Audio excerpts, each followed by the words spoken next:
नमस्कार. केसरी प्रस्तुत लोकसत्ता विवा लाऊंज या कार्यक्रमात तुम्हा सगळ्यांचंच मनापासून स्वागत. हा विवाचा 40वा कार्यक्रम आहे आणि पार्ल्यातला दुसरा कार्यक्रम आहे. मी अरुंधती आणि माझे कलीग रोहन, आम्ही तुमच्या वतीने आपल्या पाहुण्यांशी गप्पा मारणार आहोत. कार्यक्रम सुरू व्हायच्या आधी 1 मिनिटात फक्त विवा लाऊंज काय आहे ते सांगते. 40वा कार्यक्रम आहे त्यामुळे सांगायची जे नियमित वाचक आहेत त्यांना गरज नाही आहे, पण तरीसुद्धा 40 कार्यक्रमातनं आपण आत्तापर्यंत 40 स्त्रियांना विविध क्षेत्रात काम करणाऱ्या, स्वतःचा ठसा उमटवणाऱ्या अशा 40 स्त्रियांना आमंत्रित केलं. त्यांच्याशी थेट संवादाचा हा कार्यक्रम होता. उद्देश साधा आहे. त्यांच्या बोलण्यामधनं त्यांची यशोगाथा आपल्याला समजत होती, समजते आहे. त्या यशोगाथेतनं निश्चितच अनेकांना प्रेरणा मिळते. त्याबरोबर दुसरा एक छोटा उद्देश असाही असतो की ह्या वेगळ्या क्षेत्रात काम करणाऱ्या असल्यामुळे त्या क्षेत्राची ओळख, कधी कधी तोंड ओळख, कधी कधी डिटेल ओळख आपल्याला त्यांच्या मुलाखतीतून, त्यांच्याशी गप्पांमधनं होत असते. आणि आजचा कार्यक्रम मला असं वाटतं त्या दृष्टीने खरंच महत्त्वाचा. आजचा कार्यक्रम महत्त्वाचा याच्यासाठी कारण आपल्याला साधारण UPSCची परीक्षा, सनदी अधिकारी परीक्षा दिल्यानंतर, सेवास परीक्षा दिल्यानंतर IAS IPS हे करिअर ऑप्शन्स माहिती असतात, पण IFS म्हणजे अर्थातच फॉरेन सर्व्हिसेसमधले काही ऑप्शन्स असतात हे आपण ऐकून असतो. कधीतरी चित्रपटांमध्ये डिप्लोमॅटिक इम्युनिटी वगैरे बडे बडे शब्द ऐकलेले असतात, पण नक्की काय असतं ते हे आपल्याला माहिती नसतं. आज आपल्याबरोबर ज्या आपल्या मान्यवर अतिथी आहेत त्या इंडियन फॉरेन सर्व्हिसेसमधल्या आहेत. आपण त्यांना आमंत्रित करूया. स्वाती कुलकर्णी मॅडमना. Doctor Swati Kulkarni please.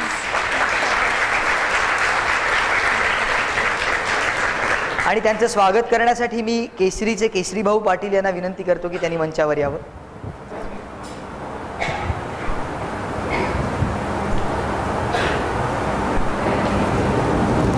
नमस्कार.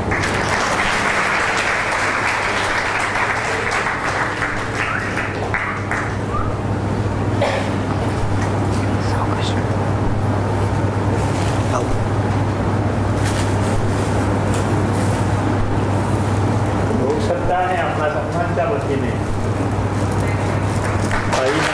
Thank you thank you thank you thank you so much. भाऊ धन्यवाद. धन्यवाद केसरी भाऊ. मॅडम, कार्यक्रम गप्पांचा आहे, अर्थातच ही मुलाखत नाहीये, गप्पांचा असल्यामुळे त्याच्यात तुम्ही सुद्धा सहभागी असणार आहात. अगदी मनमोकळ्या दिलखुलास गप्पा होतील. अर्थात काही प्रश्नांची उत्तरं मॅमना देताही येणार नाहीत, तरी सुद्धा तुमचे प्रश्न आमच्यापर्यंत पोहोचवण्यासाठी तुमच्याकडे कागद दिला असेल, त्या कागदावर तुमचं नाव आणि तुमचा थेट प्रश्न द्या आणि आमचे सहकारी तुमच्या आसपास असतीलच. तुमचे प्रश्न आमच्याकडे येईपर्यंत मी आणि अरुंधती मॅमना काही प्रश्न विचारणार आहोत. कदाचित तुमच्या प्रश्नांची उत्तरे त्यातूनही मिळतील, तरी सुद्धा प्रश्न विचारत राहा. आपण कार्यक्रम सुरू करूया. सुरुवात करण्यापूर्वी नेहमीची सूचना, पार्ल्यात द्यायची आवश्यकता नाही, तरी पण आपले मोबाईल कृपया सायलेंट मोडवर ठेवा किंवा बंदच ठेवा, म्हणजे आपल्या कार्यक्रमात व्यत्यय येणार नाही. कार्यक्रमाला सुरुवात करण्यापूर्वी आपण आज यांना बोलवण्याचं मागचं एक आणखीन छान महत्त्वाचं कारण, स्वातंत्र्यात आपल्या भारतीय प्रजासत्ताकाच्या पूर्वसंध्येला परराष्ट्र सेवेतील एखादी अधिकारी, एखादी स्त्री अधिकारी जी वेगवेगळ्या देशामध्ये आपल्या देशाच्या वतीने मुत्सद्देगिरी करते, त्यांच्याकडून आपण ऐकणं हा खूप मोठा अनुभव असणार आहे. निश्चितच आमच्यासाठी सुद्धा हा खूप वेगळा अनुभव असणार आहे. कार्यक्रमाची जेव्हा आम्ही सुरुवात करणार होतो, ठरवायची जेव्हा सुरुवात होती, त्यावेळी मॅडमना फोन केला तेव्हा त्या म्हणाल्या होत्या की IFSला ऐकायला कोण येणार. पण मॅडम, मला असं वाटतं या प्रेक्षकांनी तुमच्या प्रश्नाचं उत्तर दिलेलं आहे. याचं कारण पण असंच आहे की फॉरेन अफेअर्समधल्या अधिकारी, परराष्ट्र सेवांमधले अधिकारी आम्हाला सहजासहजी बघायला मिळत नाहीत, ऐकायला त्याहून मिळत नाहीत. माध्यमांसमोर त्या खूप कमी वेळा येतात. ह्या सगळ्या पार्श्वभूमीवर तुम्ही ज्यावेळी निर्णय घेतलात परराष्ट्र सेवेमध्ये येण्याचा, तो अर्थातच तुम्ही 95च्या बॅचच्या आहात, त्यावेळी तर वातावरण आणखीन, म्हणजे आता किमान लोकांना वेगवेगळ्या माध्यमातून माहिती मिळत असते, त्यावेळी नेमकं काय कारण होतं इकडे वळण्याचं. आणि स्पेशली जेव्हा तुमच्या मागे आम्ही डॉक्टर वाचतो, तर MBBS सारखा कठीण अभ्यासक्रम, त्याच्यासाठी एवढं डेडिकेशननी अभ्यास करून तुम्ही डॉक्टर ही पदवी लागल्यानंतर काय नेमकं खुणावलं या सेवेमध्ये येण्यासाठी? खरं तर 85ला मी मेडिकलला ॲडमिशन घेतली आणि आम्ही इंटर्नशिप आणि हे सगळं 91ला संपलं. इंटर्नशिप हा फार अगदी आनंदाचा पिरियड असतो सगळ्या डॉक्टरांचा.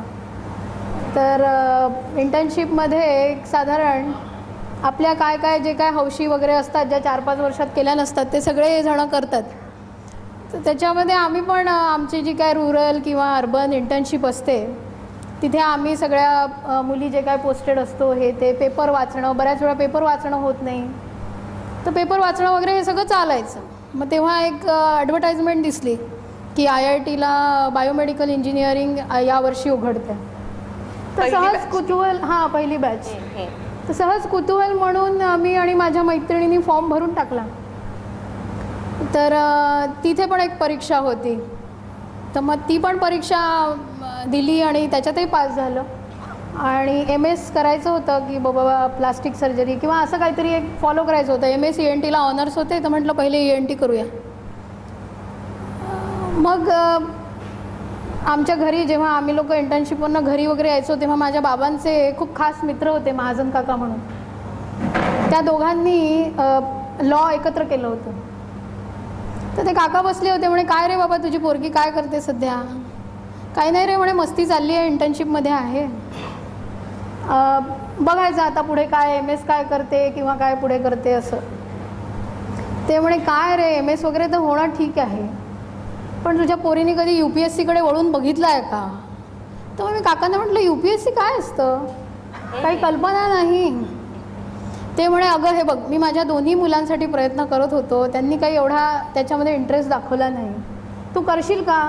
खूप कठीण आहे म्हणे ती परीक्षा देणं, मी तुला चॅलेंज करतो म्हणे, तू करू शकशील? तर म्हणे काका चॅलेंज? म्हटलं ठीक आहे मी घेते चॅलेंज. आणि मग खरंच त्यांना एवढा उत्साह आला की मी नुसतं हो म्हटलं. तर त्यांनी मग त्याच्यामधनं सगळे पुस्तकं आणले, सगळे माझ्यासाठी कसा अभ्यास करायचा, कसा विषय निवडायचा हे सगळं केलं. आणि आम्हाला खूप हौस असायची तेव्हा. ते आपल्याला पुस्तकं मिळतात बघा चोर बाजारामध्ये असे ते सगळे जुनी पुस्तकं मिळतात, तिकडे जाऊन सगळ्यांचे इंटरव्ह्यू वाचायला सांगितले. म्हणे बघ बघ कशी मजा असते त्यांची. इनफॅक्ट ते तेव्हाच मला म्हणजे असं चिडवायला म्हणा किंवा कसं ॲम्बॅसेडर म्हणायला लागले. तर मला गंमत वाटली ॲम्बॅसेडर काय हे इतकं विशेष माहिती नाही, कारण मी नागपूरची आहे ते तिकडे असं काही कधी आम्ही बघितलंच नाही. मग सगळे असे सगळ्यांचे इंटरव्ह्यू वगैरे सगळे बघितले, सगळे एका ठिकाणी टॅब्युलेट केले आणि म्हटलं अच्छा ठीक आहे. मग काकांनीच विषय निवडला आणि प्रिलिम दिली. मग प्रिलिम पास झाले. ते म्हणे नाही आता मी तुला सोडणार नाही, आता तुला करायचंच. मग MS पण क्लेम ठेवला, मग बायोमेडिकल इंजिनिअरिंगवर पण क्लेम ठेवला आणि मग वाटचाल सुरू झाली. मग जेव्हा फॉरेन सर्व्हिस फक्त ते म्हणे तुला काय इंटरेस्ट आहे, म्हटलं काका मला तर जग पाहायचं. तर मग म्हणे ठीक आहे. मग फॉरेन सर्व्हिस हा पहिला चॉईस दिला आणि बाकी सर्व्हिसेसमध्ये IAS आणि IPS दिला होता, म्हणजे रायटिंगमध्ये नव्हता टाकलेला, त्याच्यामध्ये चॉईसेस द्यायचे असतात. तर म्हटलं नाही मिळालं तर चुपचाप आपण आपलं मेडिकल करू किंवा मग बायोमेडिकल इंजिनिअरिंग, काय जे जसं होईल तसं.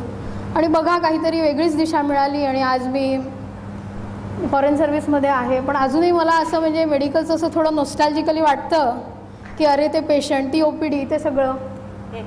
पण ठीक आहे म्हणजे, पण ह्याही सर्व्हिसमध्ये अजून तरी मला सोफार रिग्रेट्स नाही आहे, कारण इतक्या लोकांना भेटले, इतक्या लोकांशी इंटरॅक्शन झाली. पण वाटचाल सुरू आहे, अजूनही सुरू आहे.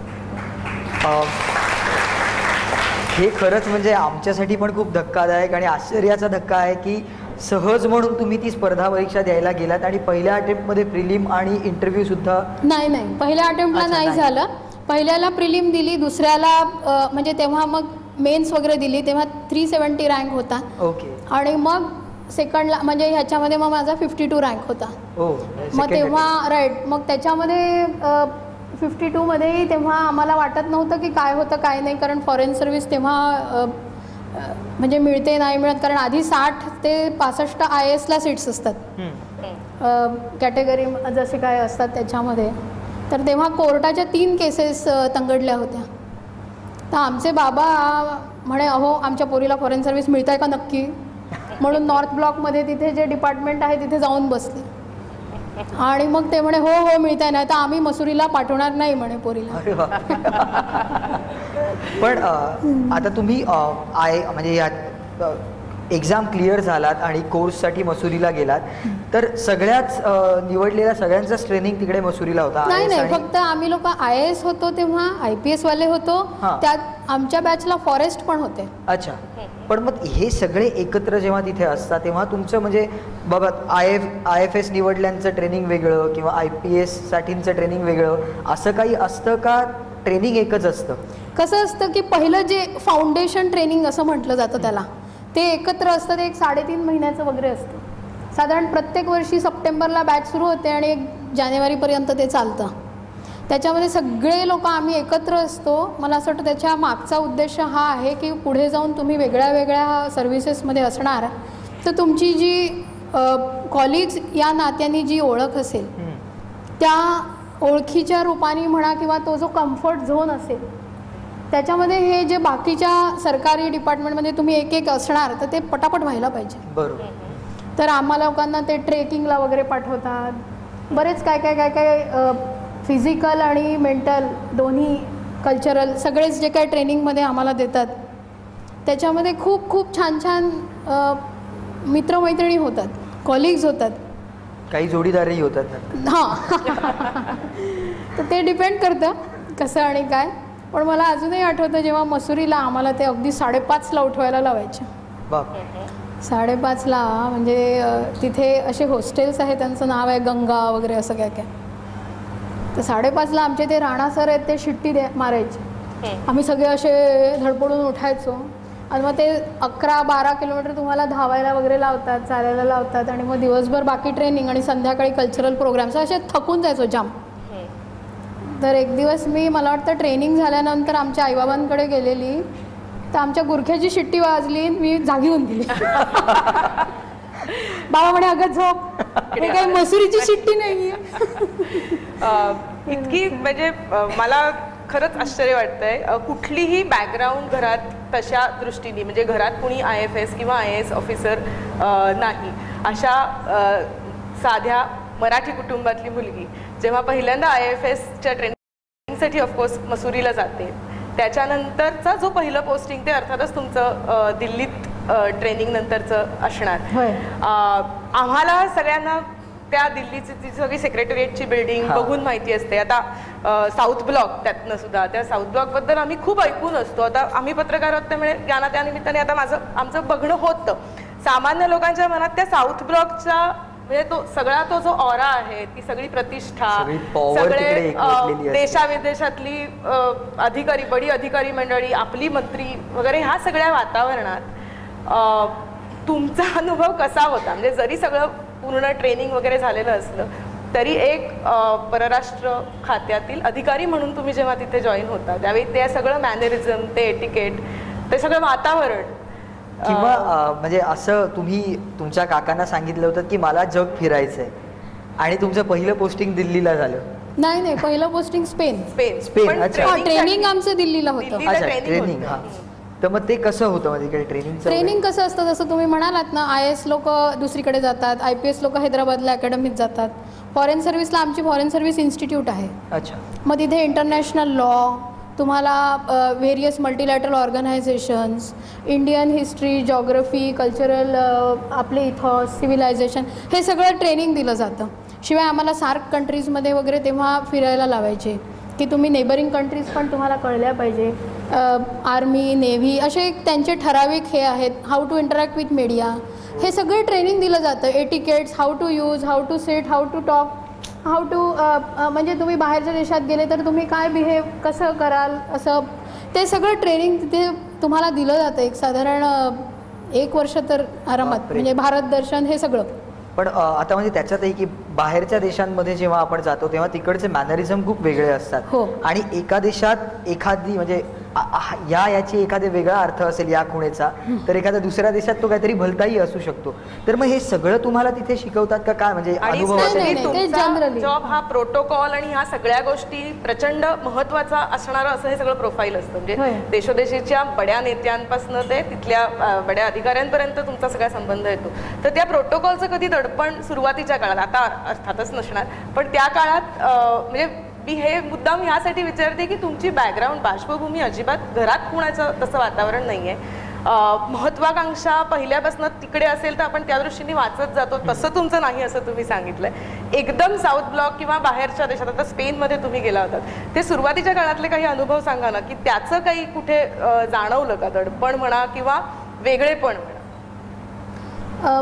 पहिलं जसं ट्रेनिंग झालं आमचं फॉरेन सर्व्हिस इन्स्टिट्यूटमध्ये, तर तिथे ते तुम्हाला एवढं 1 वर्षामध्ये तुम्हाला एवढं फॉर्मल म्हणजे तुम्हाला वागायला शिकवतातच की ते तुम्हाला थोडं थोडं अंगवळणी पडायला लागतं. जसं आम्ही मेडिकलमध्ये झोपेत नाही उठलो तरी डायरेक्ट औषधं लिहायला लागतो किंवा तेच विचारतो की बाबा रे काय झालं, पटकन डोळ्यापासनं हो तुला इथे डोळे दाखवा, तोंड दाखवा, नाक दाखवा, जे काय. तसं ते तुमच्या अंगवळणी पाडतात बऱ्याच गोष्टी की तुम्हाला ह्या पद्धतीने वागायचं आहे, या पद्धतीने तुम्हाला हे करायचं आहे. ते तुम्हाला इतकं जास्त एक्सपोजर असतं ट्रेनिंगमध्ये की ती तुम्हाला एक प्रकारची ती सवय लागते. जसं मसुरीला किंवा आमच्या ट्रेनिंग इन्स्टिट्यूटमध्ये सुद्धा जरी तुम्ही मेसमध्ये जरी गेले तरी एका पर्टिक्युलर वेशातच तुम्ही जाऊ शकता. तुम्ही सरळ जीन्स वगैरे घातले असं चालत नाही, म्हणजे ते त्यांना आवडत नाही. अच्छा. तर ह्या सगळ्या ह्याच्यामध्ये मला वाटतं ते तुम्हाला तसं ग्रूम करतात आणि मग तुम्ही ते तुमच्या अंगवळणी जसे जसे पोस्टिंग होत राहतात तसे तुम्ही पण इव्हॉल्व्ह होता. बरोबर. त्या सगळ्या ह्याच्यासोबत. जसं मी स्पेनचं झालं माझं पहिलं पोस्टिंग आणि मी दिल्लीला आले आणि आल्याबरोबर मला त्यांनी आपल्या मिनिस्टर होते जसवंत सिंग, तेव्हा नुकतेच फॉरेन मिनिस्टर झाले होते, मला त्यांच्या ऑफिसमध्ये नियुक्त केलं ॲडिशनल प्रायव्हेट सेक्रेटरी म्हणून. तेव्हा मिनिस्टर ह्यांचं पण सुद्धा ते रुजू व्हायचे होते पण आधीच ऑफिसर्स नेमून झालेले होते. एवढा खच पडला होता कॉंग्रॅच्युलेशन्सचा वगैरे. तर मला पहिलं कळच ना आधी करू काय. मग आम्ही ते असं सेग्रिगेट करणं हे ते. तर साऊथ ब्लॉक आहे ना, ते जरी असं वाटतं आपल्याला इम्पोजिंग आहे, पण तुम्ही एकदा जसं तुम्हाला deep end of the swimming pool तुम्हाला टाकलं की तुम्ही आपोआप पोहायला लागता, तसं आहे ते. तर मला असं वाटत नाही की त्याला बॅकग्राऊंड हवं किंवा काय. तुमचं अपब्रिंगिंग जर एका पर्टिक्युलर, मी आणि बहुतेक घरांमध्ये बघते की एक पर्टिक्युलर साच्यामध्येच आपली पोरं वाढवली जातात, तर त्या ह्याच्यामध्ये जर असेल तर काहीच त्याच्यामध्ये असं काही नाही की तुम्हाला बॅकग्राऊंड हवं किंवा अगदी पहिलेपासून तुम्ही हेच ठरवलं म्हणून इथेच चालेल असं काहीही नाही. अच्छा, फॉरेन सर्व्हिसेसला जेव्हा तुम्ही पर्याय स्वीकारता किंवा त्या दृष्टीने प्रयत्न करतात विद्यार्थी आज, त्या विद्यार्थ्यांच्या दृष्टीने परकीय भाषा शिकणं, आत्मसात करणं हे किती गरजेचं असतं, आवश्यकच असतं का, आणि त्याचा उपयोग कसा होऊ शकतो तुमच्या अनुभवातनं ते जरा सांगा. आमच्या वेळी जेव्हा ट्रेनिंग होतं ना तेव्हा आवर्जून म्हणजे मिनिस्ट्रीचा हा हे होतं, लुकआउट होतं की तुम्ही फ्रेंच तर शिकता आहातच पण अजून एक लँग्वेज म्हणजे जरूर शिका. तर स्पेनला मला याच्यासाठी पाठवलं होतं कारण आम्हाला मेरिटप्रमाणे लँग्वेज दिली जाते. एक साधारण त्या वर्षी त्या ट्रेनिंगमध्ये आमच्या वेळी तेव्हा 14-15 लोक घ्यायचे, 2 मुली होत्या आम्ही, बाकी 14 लोक पूर्ण भारतातनं घेतले होते. तर त्याच्यामध्ये ते तेवढ्या 7-8 लँग्वेजेस काढतात, जसं फ्रेंच, जर्मन, आमच्या वेळी भाषा इंडोनेशिया होती, अरेबिक होती, रशियन, चायनीज, स्पॅनिश. आता मी स्पॅनिश याच्यासाठी घेतली कारण माझा नवरा मर्चंट नेव्हीत आहे, त्यामुळे पोर्ट सिटीज मला पोस्टिंग मिळतं. मला रशियन घेऊ शकत होती, माझ्या मागचा जो मुलगा होता तो विचार करत होता आता हिने रशियन घेतलं तर काय होईल. त्याला वाटलं कारण करिअरसाठी काही लोक बऱ्यापैकी तसा पण विचार करतात की चायनीज घ्यायचं आहे का अजून काही दुसरी घ्यायची आहे किंवा कसं. पण म्हणजे तुमचं प्रत्येकाचं पर्सनल लुकआउट आहे. मग तुम्ही म्हणजे त्यावेळी निवडलेली भाषा ही तुमचं पूर्ण करिअर डिसाईड करू शकते नाही असं काहीच नाही आहे. त्यांचं म्हणणं असतं की तुम्हाला ती लँग्वेज आली पाहिजे, म्हणजे you should be open to learn one language, की ती तुम्हाला हँडी असली पाहिजे. म्हणजे त्याच्यामध्ये जर तुमचा व्यासंग अजून वाढला तर काही चांगलंच आहे. बरोबर. तर तसं तुम्ही लंडनमध्ये म्हणजे इंग्लंडमध्ये होतात, साऊथ आफ्रिकेला होतात, मस्कतला होतात, या 3 आणि स्पेन वगैरे तुम्ही सांगितलं. तुम्ही आत्तापर्यंत जिथे जिथे होतात त्यातला सगळ्यात आठवणीत राहणारं पोस्टिंग कुठलं होतं आणि का? सगळेच. तुम्ही मला पेचात पाडलं. पहिल्या पोस्टिंग पासूनच सांगा. स्पेन मधलं आणि सगळे असतील तर मग सगळे काका. सगळे काका नक्की कुठले काका?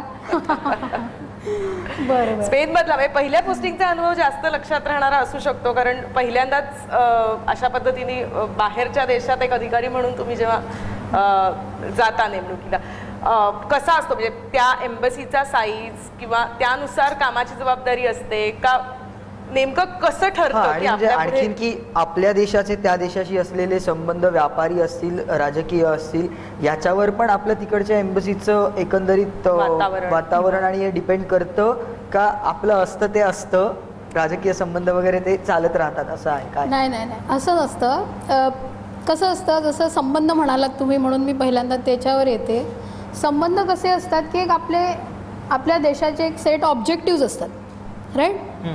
ते पण कंटिन्युअसली इव्हॉल्व्ह होत असतात based on our internal priorities, right? आणि मग त्या इंटरनल प्रायोरिटीज एक्सटर्नली कशा आपण त्यांना वळवू शकतो. त्यामुळे एक तुम्हाला जसं एक सेट साधारण एक गोल्स दिलेले असतात की बाबा रे, या एम्बसीत तुम्ही ह्या एक पद्धतीने तुम्हाला हे गोल्स अचीव करायचे आहेत. तर जसं स्पेनमध्ये आम्ही लोक होतो तेव्हा आम्ही 3rd सेक्रेटरी लँग्वेज ट्रेनी म्हणून असा आमचा हुद्दा होता.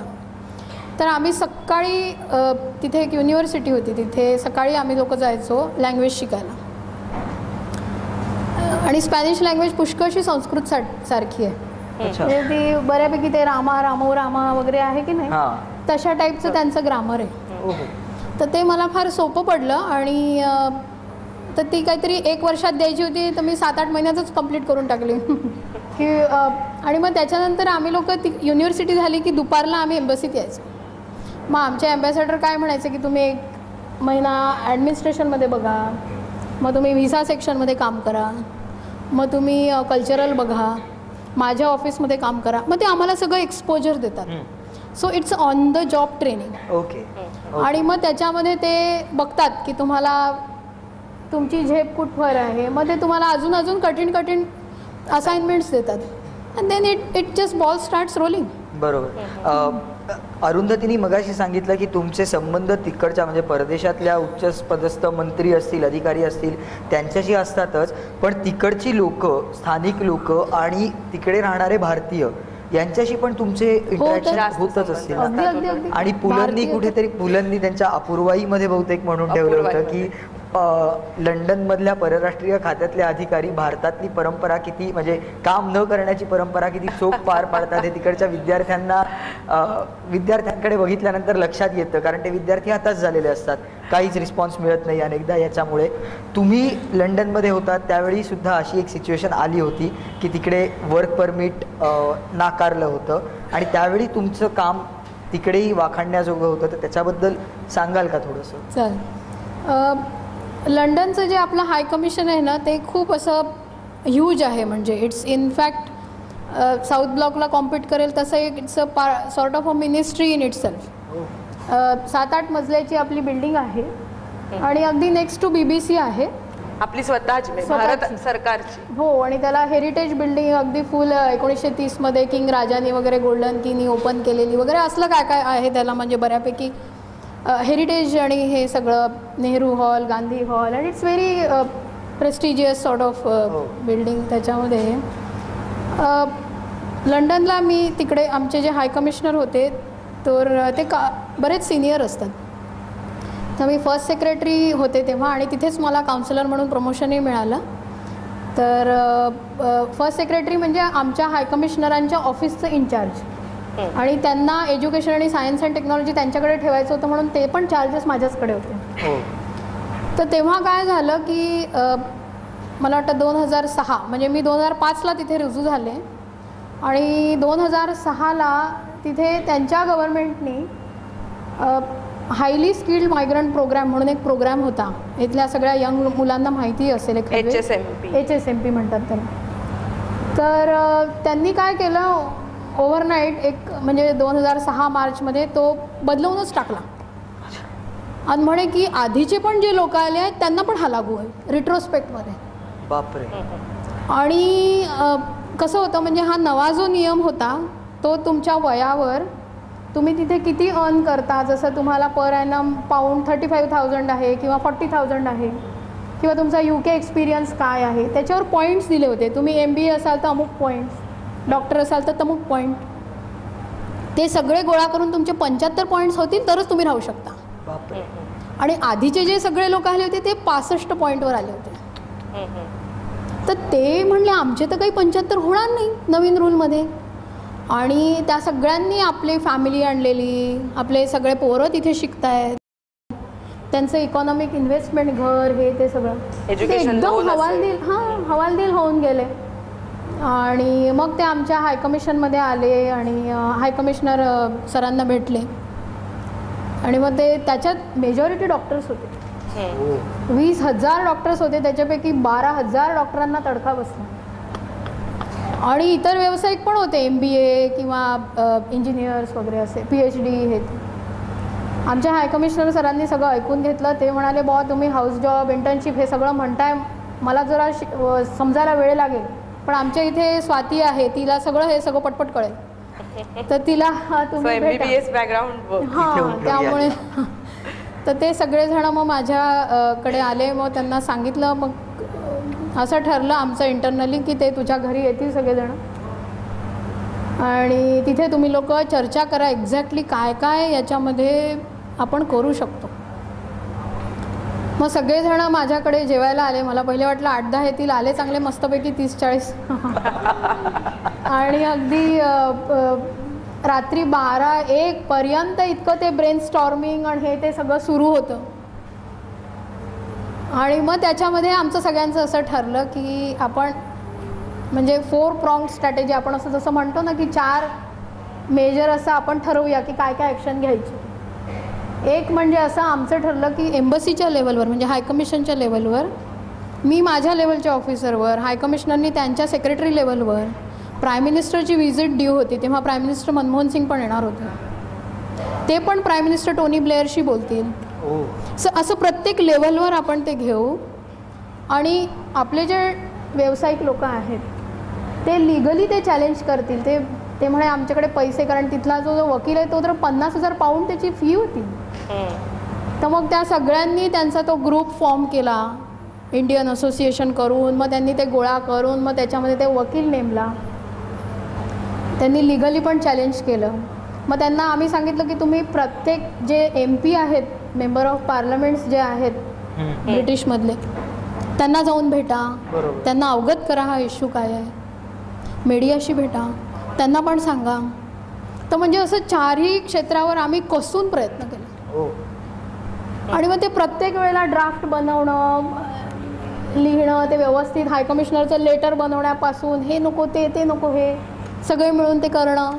इट वॉज म्हणजे असं ते करता करता करता म्हणजे जेव्हा प्राईम मिनिस्टर स्वतः आले, मनमोहन सिंगसुद्धा आपले, आणि ते पण बोलले, तेव्हा त्यांच्या पण प्राईम मिनिस्टरांनी मान्य केलं की खरंच रिट्रोस्पेक्टिव्हली लावणं फेअर नाही आहे. मग त्याच्यानंतर तेवढ्यात त्यांचं लिगली पण एक रूल आला की इट इज बॅड लॉ. मग ह्या दोघांच्या सांगाड्यामध्ये मग पुन्हा आमच्या वाटाघाटी होऊन साधारण 7,000 डॉक्टर तिथे राहू शकले. तर त्यांना इतकं हायसं वाटलं ना की फारच म्हणजे. तर हे असे सगळे वेगळ्या वेगळ्या प्रकारचे कामं आम्ही करतो. तुमच्या पुढे जाण्यापूर्वी अगदी बेसिक काही शंका तुमच्या परराष्ट्र सेवांबद्दल. तुम्ही आत्ता बोलता बोलता सांगत होतात की एम्बसी, हाय कमिशन, मस्कतमध्ये तुम्ही मिशनच्या उपप्रमुख होतात, डेप्युटी हेड होतात. ह्याच्यात काय फरक आहे? हाय कमिशन, एम्बसी, मिशन हे आपल्या देशात त्या परदेशातल्या ज्या ज्या काही संस्था आहेत, मराठीत आम्ही त्याला दूतावास, वकिलात असं वेगवेगळे भाषांतर करतो, पण नेमकं त्याचं फंक्शनिंग काय असतं? प्रत्येकाचं काही वेगळं असतं का? नाही, हाय कमिशन म्हणजे बेसिकली कॉमनवेल्थ कंट्रीचा जो ग्रुप आहे ना त्याला हाय कमिशन म्हणतात, इतर वेळेला एम्बसी. अच्छा. आणि मग आणि कॉन्सुलेट. मिशन म्हणजे कुठलेही मिशनच. एम्बसी असो और हाय कमिशन असो. आणि कॉन्स्युलेट, जसं मी साऊथ आफ्रिकेत कॉन्स्युल जनरल होती का, कारण प्रिटोरिया त्यांची राजधानी आहे, तिथे हाय कमिशनर असतात. मी कॉन्स्युल जनरल केपटाऊनला, कॉन्स्युल जनरल जोहान्सबर्गला पण, कॉन्स्युल जनरल डर्बनला पण. अच्छा. So we report to our high commissioner. पण कॉन्स्युल जनरल पुन्हा असला तरी त्यांच्या गव्हर्नमेंटची परमिशन गेल्याशिवाय आमची अपॉइंटमेंट होत नाही. ओके, मग त्यांच्याही गव्हर्नमेंटची परमिशन लागते. अच्छा, मला आता थोडंसं याच्या व्यतिरिक्त थोडंसं विचारायचं आहे या सगळ्या, की तुम्ही मगाशी सांगितलं तुमचे हजबंड मर्चंट नेव्हीमध्ये होते आणि त्यांचं पोस्टिंग समजा म्हणजे काय किनाऱ्याजवळच्या कुठल्या तरी म्हणजे ज्याला समुद्र किनारा आहे अशा देशात, म्हणजे त्याच्यासाठी तुम्हालाही स्पेन तुम्ही निवडलं, तर ते बोटीवर तुम्ही वेगवेगळ्या देशांमध्ये तुमचा संसार नेमका झाला कसा? झाला खरा. नाही मला मॅडमला 2 मुली आहेत आणि दोन्ही आता वेगवेगळ्या ठिकाणी शिकतायत. माझ्यामध्ये पुण्यात एक जण आहे आणि नाही इथेच एक धाकटी, मोठी अहमदाबाद मेडिकल कॉलेज. हां, म्हणजे मला विचारायचं आहे असं की आता आमच्या जनरेशनमध्ये लॉंग डिस्टन्स रिलेशनशिप वगैरे हे खूप कॉमन झालेलं आहे. तुमच्या वेळी तेवढं कॉमन असेल नसेल माहिती नाही. ते म्हणजे तुमच्या नवऱ्याची सुद्धा त्यामागची तुम्ही तुमचं हे करिअर निवडण्यामागची भूमिका किंवा झाल्यानंतर तुम्ही करिअर निवडल्यानंतर लग्न झालं असेल तरीसुद्धा तो रिस्पॉन्स कसा होता, किंवा सासू सासरे म्हणा, सासऱ्यांकडून सासरच्या मंडळींकडून, की अरे नवरा बोटीवर बायको दुसऱ्या देशात कुठेतरी, ते समतोल कसा साधलात? ॲक्च्युली नवरा म्हणजे त्याचं पहिलं हेच होतं की माझी बायको अगदी इंडिपेंडंट असावी, बाहेर कुठल्याही देशामध्ये ती स्वतःच्या बळावर हिंडू शकली पाहिजे. माझा पदार्थ नाही म्हणणार तो, पण माझं पोट धरून नको चालायला, आणि तिने तिचे निर्णय घ्यावे, माझ्या मागे भुणभुण नको. तर ह्या सगळ्या ह्याच्यामध्ये ही वॉज व्हेरी, म्हणजे त्यांना माहीत होतं की बाबा रे कसं, आणि एवी तेवी ते जहाजावर असणार होते, मी भारतात आहे किंवा कुठे आहे काय. तर त्याच्यामध्ये असं काही त्यांना हे नव्हतं. पण नाहीसे कसं झालं की काहीच दिवस ते जहाजावर होते, पण त्याच्यानंतर ते पण त्यांच्या करिअरमध्ये ग्रो झाले. जसं लंडनला ते शोअर जॉबवरच होते. अच्छा. तर आम्ही जिथे राहायचो त्याच्यापेक्षा उलट त्यांचं ऑफिस जवळ होतं, माझं दूर होतं. जसे एकत्र राहण्याचे प्रसंग आले, म्हणजे लंडनला आम्ही एकत्र होतो, केपटाऊनला आम्ही एकत्र होतो, स्पेनला त्यांचं ऑफिस जर्मनीला होतं, पण ओमानमध्ये ते फोर्टनाईटली हजबंड होते, पण तरी यायचे. आणि मुंबईला ऑफकोर्स आता आहेतच. मॅम मला असं की एखाद्या देशामध्ये आपला दूतावास किंवा आपलं काय वकिलात जे काही आपण म्हणतो ते असतं, त्या देशात कधी कधी बंडाळी होते. आम्ही अनेकदा ऐकलं की सद्दाम जेव्हा होता इराकमध्ये तेव्हा अचानक बंडाळी झाली आणि तिकडची सगळी समीकरणं बदलतात. तुमच्या वाट्याला कधी असा प्रसंग आला नसेल आणि येऊही नये, पण तुमचे कलिगसुद्धा किंवा सिनियर्स वगैरे अशा कुठल्या तरी सिच्युएशनमध्ये कधीतरी आले असतील, कारण आपल्या भारताचा तेवढी व्याप्ती आहे. अशा वेळी नेमक्या काय काय लेवलच्या हे होतात, म्हणजे स्टेप काय असतात त्या? आणि त्याला जोडून मला विचारायचं आहे की आत्ताच्या सगळ्या अस्थिर वातावरणामध्ये पहिल्यांदा आपण म्हणजे ज्या बातम्या येतात त्या सगळ्या पहिलं टार्गेट किंवा दहशतवाद्यांच्या टार्गेटवरचं पहिलं आहे दूतावास असतात वेगवेगळ्या देशांचे, आणि जनरली सगळ्या देशांचे दूतावास ठराविक ठिकाणीच शहरांमधले एकवटलेले असतात. तर तो सगळ्यात हाय अलर्ट एरिया प्रत्येक शहरात, म्हणजे तुम्ही जिथे असतात तो सगळ्यात हाय अलर्ट एरिया कायमच असतो.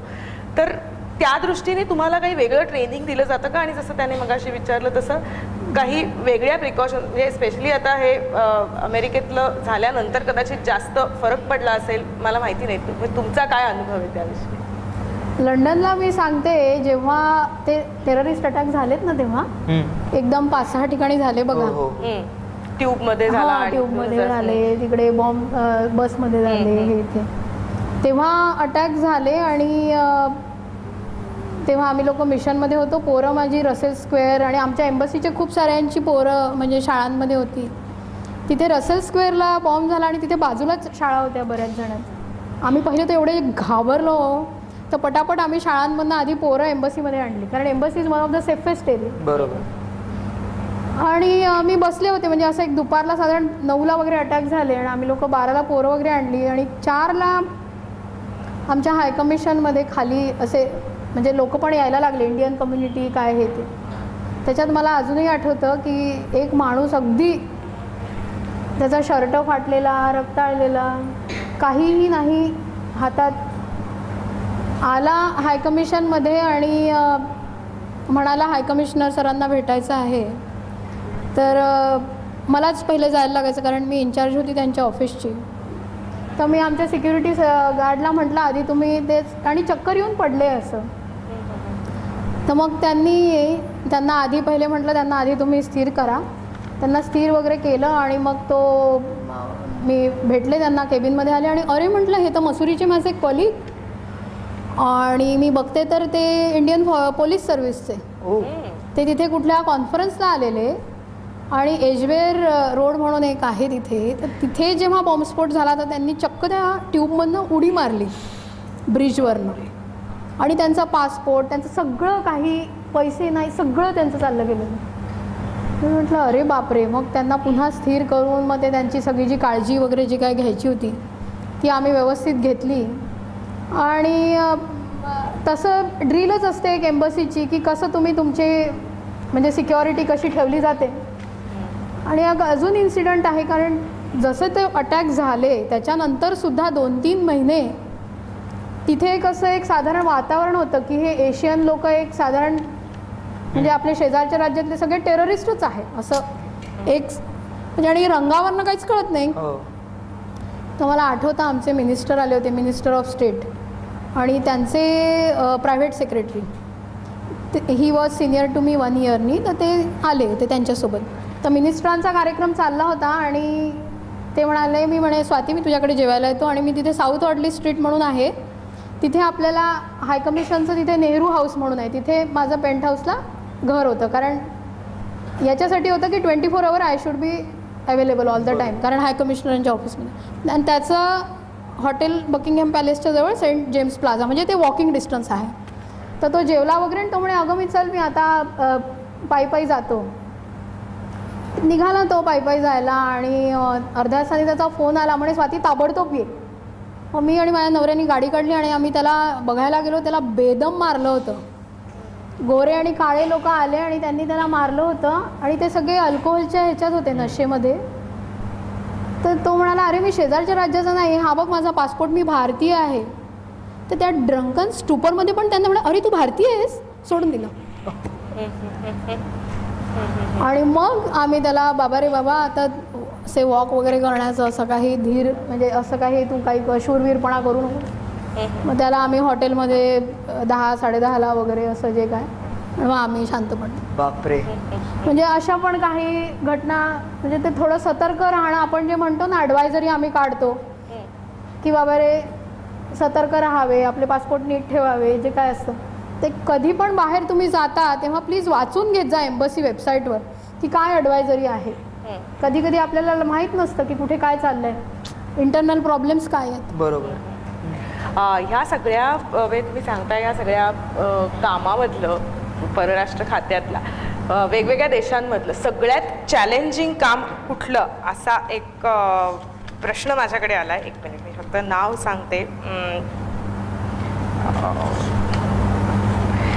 एकाने आत्ताच विचारलेला आहे आणि तो मलाही, मी त्याच्या जोडून पुढे असं विचारणार होते की हा जॉब जेव्हा तुम्ही स्वीकारता तेव्हा या सगळ्या चॅलेंजेसची कल्पना असते का, आणि जेव्हा तुमचं पोस्टिंग बदलत जातं, कामाचं स्वरूप बदलत जातं, तशी ती चॅलेंजेस बदलत जातात, त्याचा कुठे कधी तुमच्या व्यक्तिमत्वावर ती सगळ्या त्या कसं चॅलेंज घेता हे अवलंबून असतं, त्याचा कसा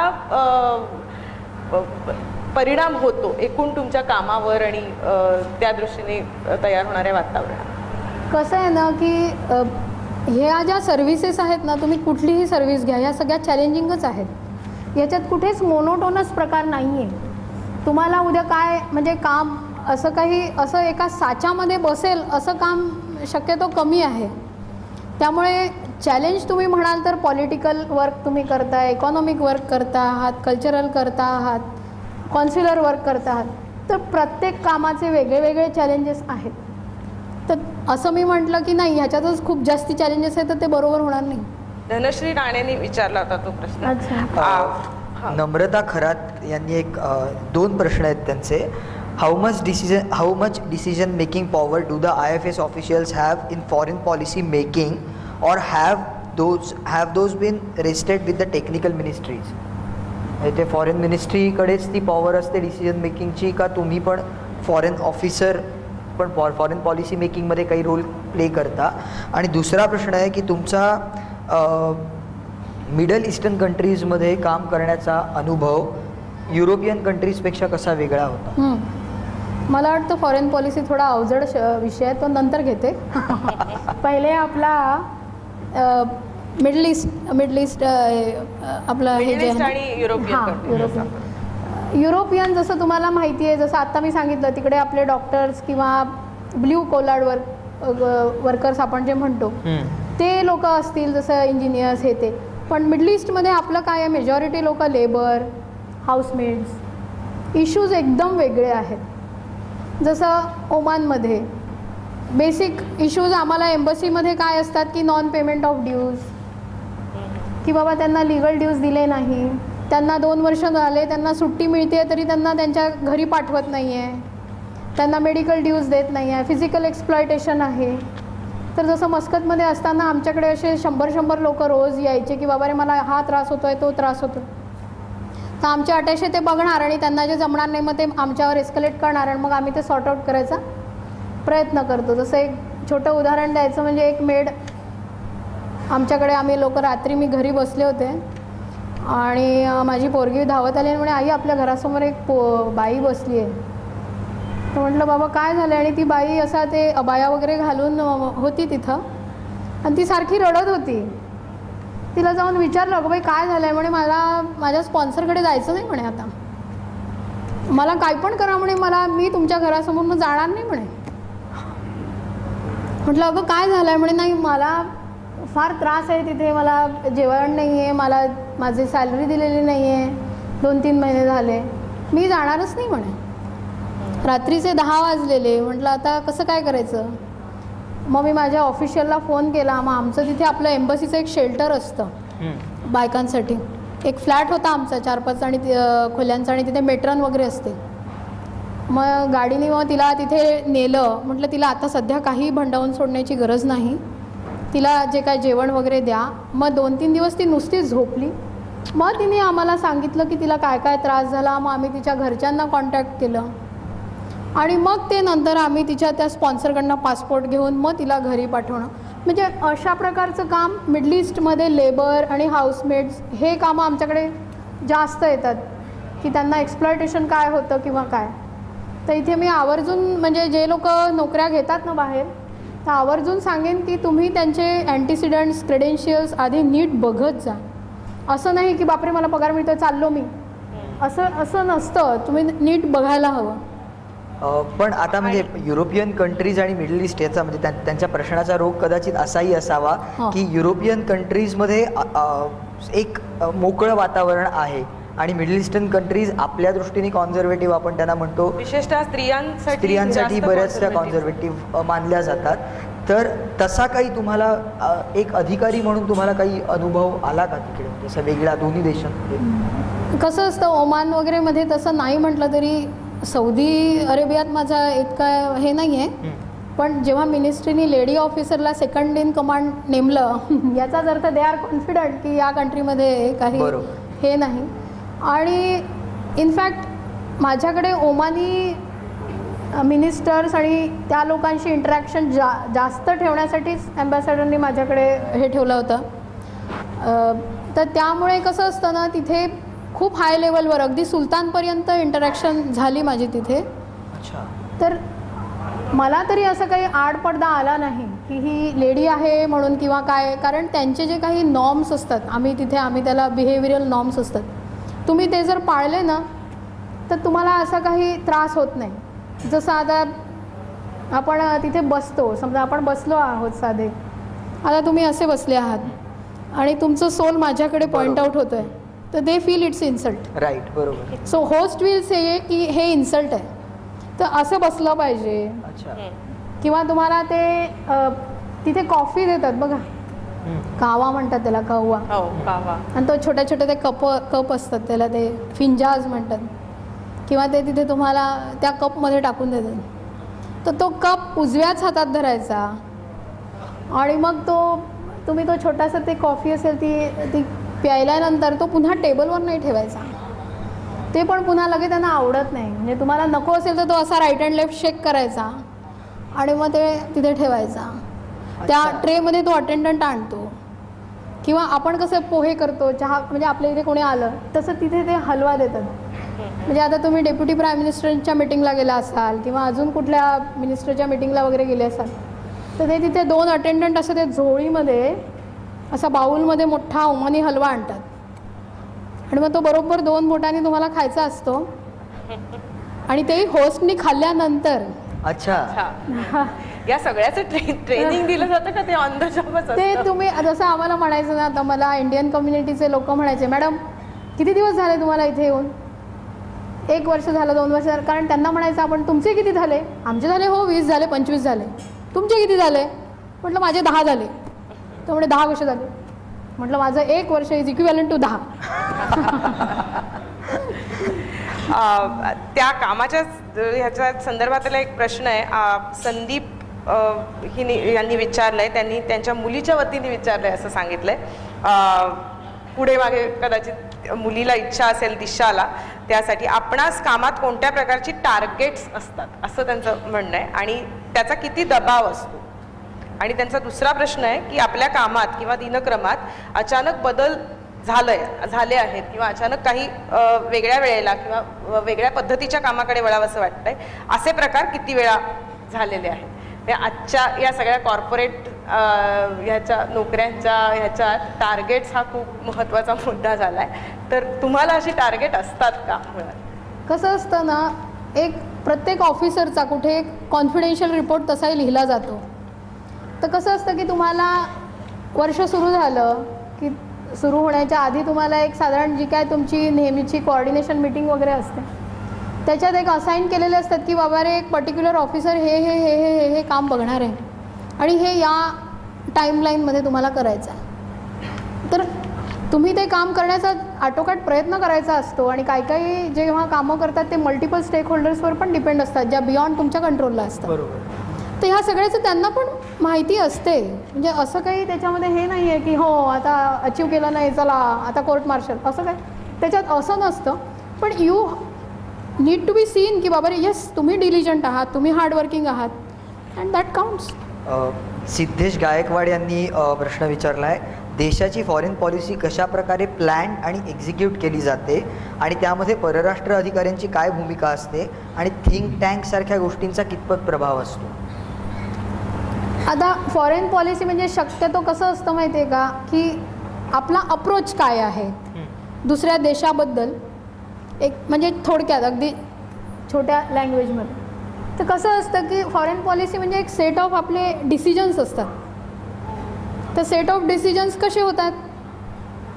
आपलं जे गव्हर्नमेंट असेल ते ठरवतं की हो माझे प्रायोरिटीज काय आहे. आपल्या या गव्हर्नमेंटची प्रायोरिटी आहे डेव्हलपमेंट. त्या डेव्हलपमेंटच्या आधारे काय आहे? Skill India, digital India, make in India. मग ह्या एम्स आणि ऑब्जेक्टिव्हजला बाहेरच्या पार्टनरशिपनी कसा फायदा होईल आणि ही कंटिन्युअस इव्हॉल्व्ह होत असते. बरोबर. तर अशा प्रकारची जी फॉरेन पॉलिसी आपण जे म्हणतो तर शेवटी ते आपल्या देशाचा विकास आणि आपल्या देशाची सिक्युरिटी ही सगळ्यात पॅरामाऊंट असते. आणि काही आपली जी ओव्हर द इयर्स आपण म्हणतो आपली इतकी छान संस्कृती आहे आणि आपण म्हणजे अगदी इंडस व्हॅली सिव्हिलायझेशनपासून आपले जे काय इथॉस आहे त्याचे काही कॉर्नर स्टोन्स असतात की जसं परवाच आपले ऑनरेबल प्राईम मिनिस्टर बोलत होते तेव्हा त्यांनी चार प्रिन्सिपल्स सांगितले. यथार्थवाद म्हणजे रिअलिझम, सह अस्तित्व म्हणजे को एक्झिस्टन्स, सहभागिता म्हणजे पार्टनरशिप, सहयोग म्हणजे कोऑपरेशन. तर हे 4 कॉर्नर स्टोन्समध्ये आपण कसं मेन्युवर करणार आहोत की आपण दुसऱ्या देशाचा संपर्क आणि संवाद म्हणजे त्यांच्याशी आपला संपर्क कसा वाढेल, आपण त्यांच्याशी डायलॉग कसं करू. जसं आमच्या ऑनरेबल आपल्या मिनिस्टर आहेत आपल्या सुषमा स्वराज मॅडमने, त्यांनी ठरवून टाकलं आहे की युनायटेड नेशन्सला 192 आपले जे काही देश असतील त्या सगळ्या देशांमध्ये छोटे मोठे कुठले का असे ना एक तरी व्हिजिट झालीच पाहिजे. टार्गेट म्हणजे असे ठरवले जातात, ministers level, vice president level, prime minister level, president level, official level. मग ते तसे टार्गेट तसं करून ते कोऑर्डिनेट केलं जातं. अच्छा. पण आता म्हणजे याच्यात मला विचारायचं आहे असं की सरकार बदलल्यानंतर फॉरेन पॉलिसी पटकन बदलते का? कारण ती एक तुम्ही म्हणालात तसं एक इव्हॉल्विंग प्रोसेस असते आणि त्याच्यात आपण काही वर्ष इन्व्हेस्ट केलेली असतात एका देशामध्ये, त्या देशाशी चांगलं वाईट कसंही रिलेशन होण्यासाठी. तर सरकार बदललं आपल्या देशातलं तर त्यानुसार त्या अनुषंगाने पॉलिसी बदलते का आणि ती कितपत बदलावी किंवा बदलू नये, तुमचं काय? बदलत असं नसतंच, ती इव्हॉल्वच होत असते कंटिन्युअसली. म्हणजे सरकार जरी येत असलं तरी त्या सरकारचं पण जसं मी तुम्हाला सांगितलं हे 4 कॉर्नरस्टोन आहेत. जसं आता बघा उद्या आपलं किती 67वी ॲनिव्हर्सरी आहे अडॉप्शन ऑफ इंडियन कॉन्स्टिट्यूशन, 67वी. तर आपण एवढी मोठी वाटचाल केली आहे. जेव्हा आपले पहिले पंतप्रधान होते जवाहरलाल नेहरू, त्यांच्या पण पंचशीलमध्ये को एक्झिस्टन्स होतंच. बरोबर. तर पीसफुल को एक्झिस्टन्स हे बदलणारच नाही. कोऑपरेशन आणि पार्टनरशिप बदलणारच नाही. तुम्ही त्याच्यामध्ये किती जास्त म्हणजे एनर्जी टाकताय किंवा झील दाखवताय किंवा काय, तेच एक त्याच्यामध्ये असतं. किंवा जसं मी म्हटलं तेव्हा त्या काळामध्ये स्किल इंडिया नव्हतं, आता स्किल इंडिया आहे. बरोबर. मग जसं आता आपल्याला ट्रान्सपोर्ट हवं आहे इथे, मग रेल्वे कॉरिडॉरसाठी समजा दुसऱ्या देशातनं काही पार्टनरशिप मिळतं का, म्हणजे तशा टाईपचं. ते त्याला जोडूनच एक प्रश्न आहे हर्षा परबनी विचारलाय. देशाच्या अर्थकारणात IFS ऑफिसरचा काही रोल असतो? अर्थकारणात बेसिकली इंटरनल कसं असतं, म्हणजे आम्ही डिप्लोमॅट जे आहेत, जसं तुम्ही म्हणालात की आम्ही इनपुट्स देतो की काय काय पॉलिसीला, जे सगळे पॉलिसी असं एका माणसाने नाही बनत. तसं व्यवस्थेमध्ये जर काही रूल्स असतील आणि जे बाहेरच्या समजा फॉरेन डायरेक्ट इन्व्हेस्टमेंट हवी असेल आणि ती पर्टिक्युलरली आपल्याला आपल्या एममध्ये असेल की ती वाढवायची आहे, ईज ऑफ डुईंग बिझनेस आपण म्हणतो की नाही, तर ते रूल्समध्ये मग आम्ही इनपुट देतो की हा रूल जर थोडा आपण जरा अजून त्याला थोडासा शिथिल केला किंवा त्याला थोडंसं ट्विक केला या पद्धतीने तर अजून ती फॉरेन इन्व्हेस्टमेंट येणार. तर अशा प्रकारे इनपुट्स आम्ही देतो. अच्छा. मॅम मला एक विचारायचं आहे असं की वाचलेलं आहे वाचलेलं की डिप्लोमॅटिक पेपर्स साधारण स्कॅन होत नाहीत, म्हणजे त्यात की डिप्लोमॅटिक एन्व्हलप्स किंवा काही उघडून बघितलं जात नाही असं याच्यात, म्हणजे काय मोसादची पुस्तकं असतील किंवा आपले रॉवरची पुस्तकं असतील तर त्याच्यात वाचलेलं असतं. तर हे खरंच असं असतं का काही? त्या सगळ्या ऐकून गोपनीय विषय गोपनीयच राहू दे की. दुसरा असं मला विचारायचं आहे, मगाशी आपण सगळं म्हणजे सरकार बदललं की फॉरेन पॉलिसी आणि त्या सगळ्या दृष्टीने या सगळ्या समांतर काम करणाऱ्या सिस्टीम्स आहेत, तरी त्या सगळ्या पूरक आहेत एकमेकांना. IFS IPS कुठल्याही सगळ्याच सेवा, त्यातल्या IPS आणि IASच्या सेवांमध्ये म्हणजे त्याच्या ऑफिसर्सवरती कुठल्या कुठल्या प्रकारचा दबाव असतो राजकीय, ह्याच्या बातम्या येत असतात, हे आमच्यापर्यंत पोहोचत असतं विविध माध्यमातनं आणि जे उघड पण दिसत असतं त्यांच्या बदल्यांमध्ये म्हणा, त्यांच्या कामांमध्ये म्हणा. तसा काही प्रभाव IFSच्या पोस्टवर, तुमच्या अधिकारांवर इथला माणूस बदलला, राजकीय दबाव असतो का? राजकीय दबाव आमच्यावर जसा इतका हे नाही, कारण आमचं इंटरॅक्शन जास्त करून सेंट्रल मिनिस्टरसोबत जास्ती असतं.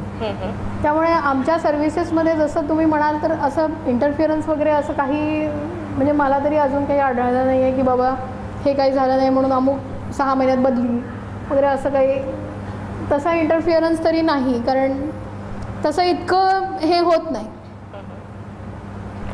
आणि मालंडकरांनी प्रश्न विचारलाय, एक स्त्री म्हणून काही वेगळी आव्हानं IFS झाल्यानंतर पेलावी लागल्या, कारण वेगळे देश, वेगळी संस्कृती, कुटुंबापासून लांब. तसाच प्रश्न विचारला होता केशव जोशी यांनी, परदेशात नोकरी करताना एकटेपणा वाटतो का, म्हणजे याच अनुषंगाने? एकटेपणा शक्यच नाही, कारण तुमची एम्बसीच तुमची फॅमिली होऊन जाते आणि तिथले इंडियन कम्युनिटी आणि काय सगळे जे लोक तिथे ते ओमानी म्हणा किंवा तुम्ही UK नॅशनल्स म्हणा, तुमचे एवढं सारखं तुम्ही त्याच्यामध्ये नेटवर्किंग म्हणा, जे काय तुमचं चालू असतं त्याच्यामध्ये ते सुरूच असतं. आता आमची पोरं, म्हणजे माझी मुलगी जेव्हा मी धाकटीला घेऊन गेले UKला तेव्हा तिला अजिबात इंग्लिश येत नव्हतं. 3 महिन्यामध्ये तिने एवढं पिकअप केलं की मला तिचं इंग्लिश समजेना. तिचा ॲक्सेंट वेगळा, आमचं वेगळं. आणि तसंही नाही बरं, UK सोडला आणि आम्ही ओमानला आलो. 8व्या दिवसाला तिचा साऊथ इंडियन इंग्लिश ॲक्सेंट होता. तर पोरं इतके फास्ट बदलत असतात. 3 महिने अगदी त्यांचं भुणभुण असते की मला फ्रेंड नाही, मला ढमकं नाही, कुठे आलो आहे आपण. 2 वर्ष झाले की म्हणतात मम्मा व्हॉट नेक्स्ट. क्या बात आहे. आई म्हणून हे किती चॅलेंजिंग होतं हे सगळं, हे सगळे देश फिरणं, भाषेची अडचण, शिक्षण मुलींचं, ह्या सगळ्या गोष्टी कशा मॅनेज केल्यात, कशा डोक्यात होता. वर्क लाईफ बॅलन्सबद्दल थोडंसं सांगाल. आपलं जे मिनिस्ट्री आहे ना एक्सटर्नल अफेअर्स, त्यांची एक मोठी लिस्ट आहे की प्रत्येक देशामधले कुठल्या कुठल्या शाळांमध्ये तुम्ही मुलं टाकू शकता. ब्रिटिश, अमेरिकन, इंडियन, जे काय. त्याप्रमाणे जसं UKला गेलो तिथे आम्ही ब्रिटिश शाळेत होत्या पोरी, कॅथलिक शाळेत. ओमानला आलो तेव्हा त्या इंडियन स्कूल्समध्ये होत्या. केपटाऊनला आलो तिथे अमेरिकन स्कूल्समध्ये होत्या. त्यांचं असंच एक कॉकटेल ऑफ एज्युकेशन झालं आहे. आणि त्याच्यामुळे इथे जेव्हा मी आली भारतामध्ये तेव्हा मी तिला म्हटलं अगं तू 10वीत नको जाऊ, तू 9वीत जा, कारण तुला आई वगैरे तर काहीच येत नाही. आपण मराठी बोलतो ठीक आहे, पण तुला तो मराठी विषय घ्यायला लागेल इकडं. नाही नाही नाही नाही नाही, मी 9वी काय डबल करू का म्हणे, माझंही काही आहे की नाही, मी 10वीतच करणार. म्हटलं ठीक आहे बघ कर.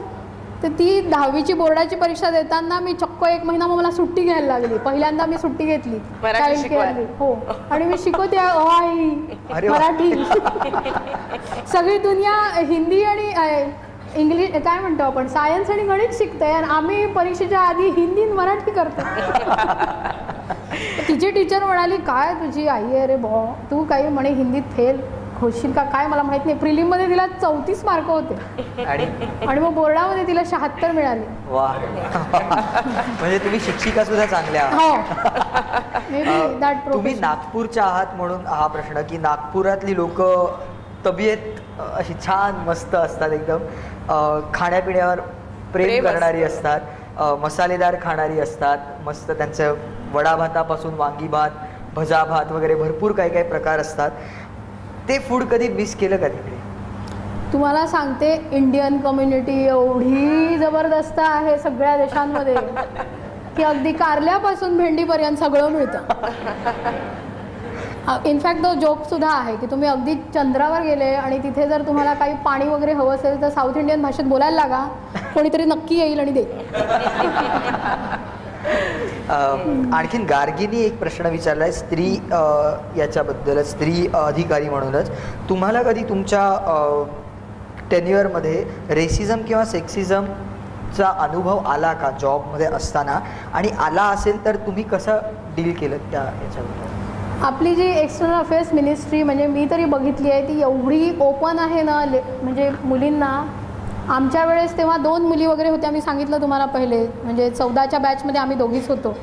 आत्ता मी बघते आहे माझ्या कॉलिग्स, यंग कॉलिग्सला जेव्हा मी भेटते आता 30-30, 40-40 लोकं घेतली जातात. मुली एवढ्या आहेत की काय सांगू. म्हणजे तुम्हाला सांगते एक छोटूसा इन्सिडंट.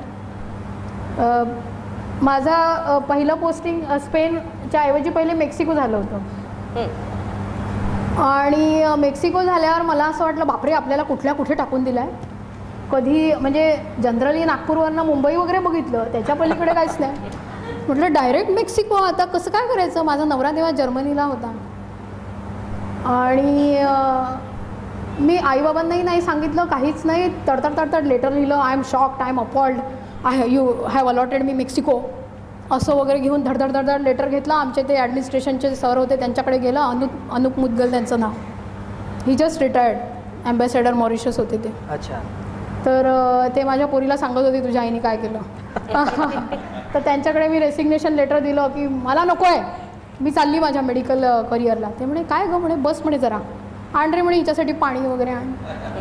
त्यांनी ते लेटर घेतलं, वाचलं, चक्क फाडून टाकलं, डस्टबिनमध्ये टाकून दिलं. काय प्रॉब्लेम, काय इश्यू आहे तुझं. म्हटलं हो मेक्सिको कुठे. म्हणे अगं मिनिस्ट्रीचं हे थिंकिंग आहे, तुम्ही लोक यंग आहात, वॉशिंग्टन, न्यूयॉर्क हे तुम्ही बघाल, तिथून मग तुम्ही मेक्सिकोला जाल, तुला हे सगळं करायचं नसेल तर राहून दे.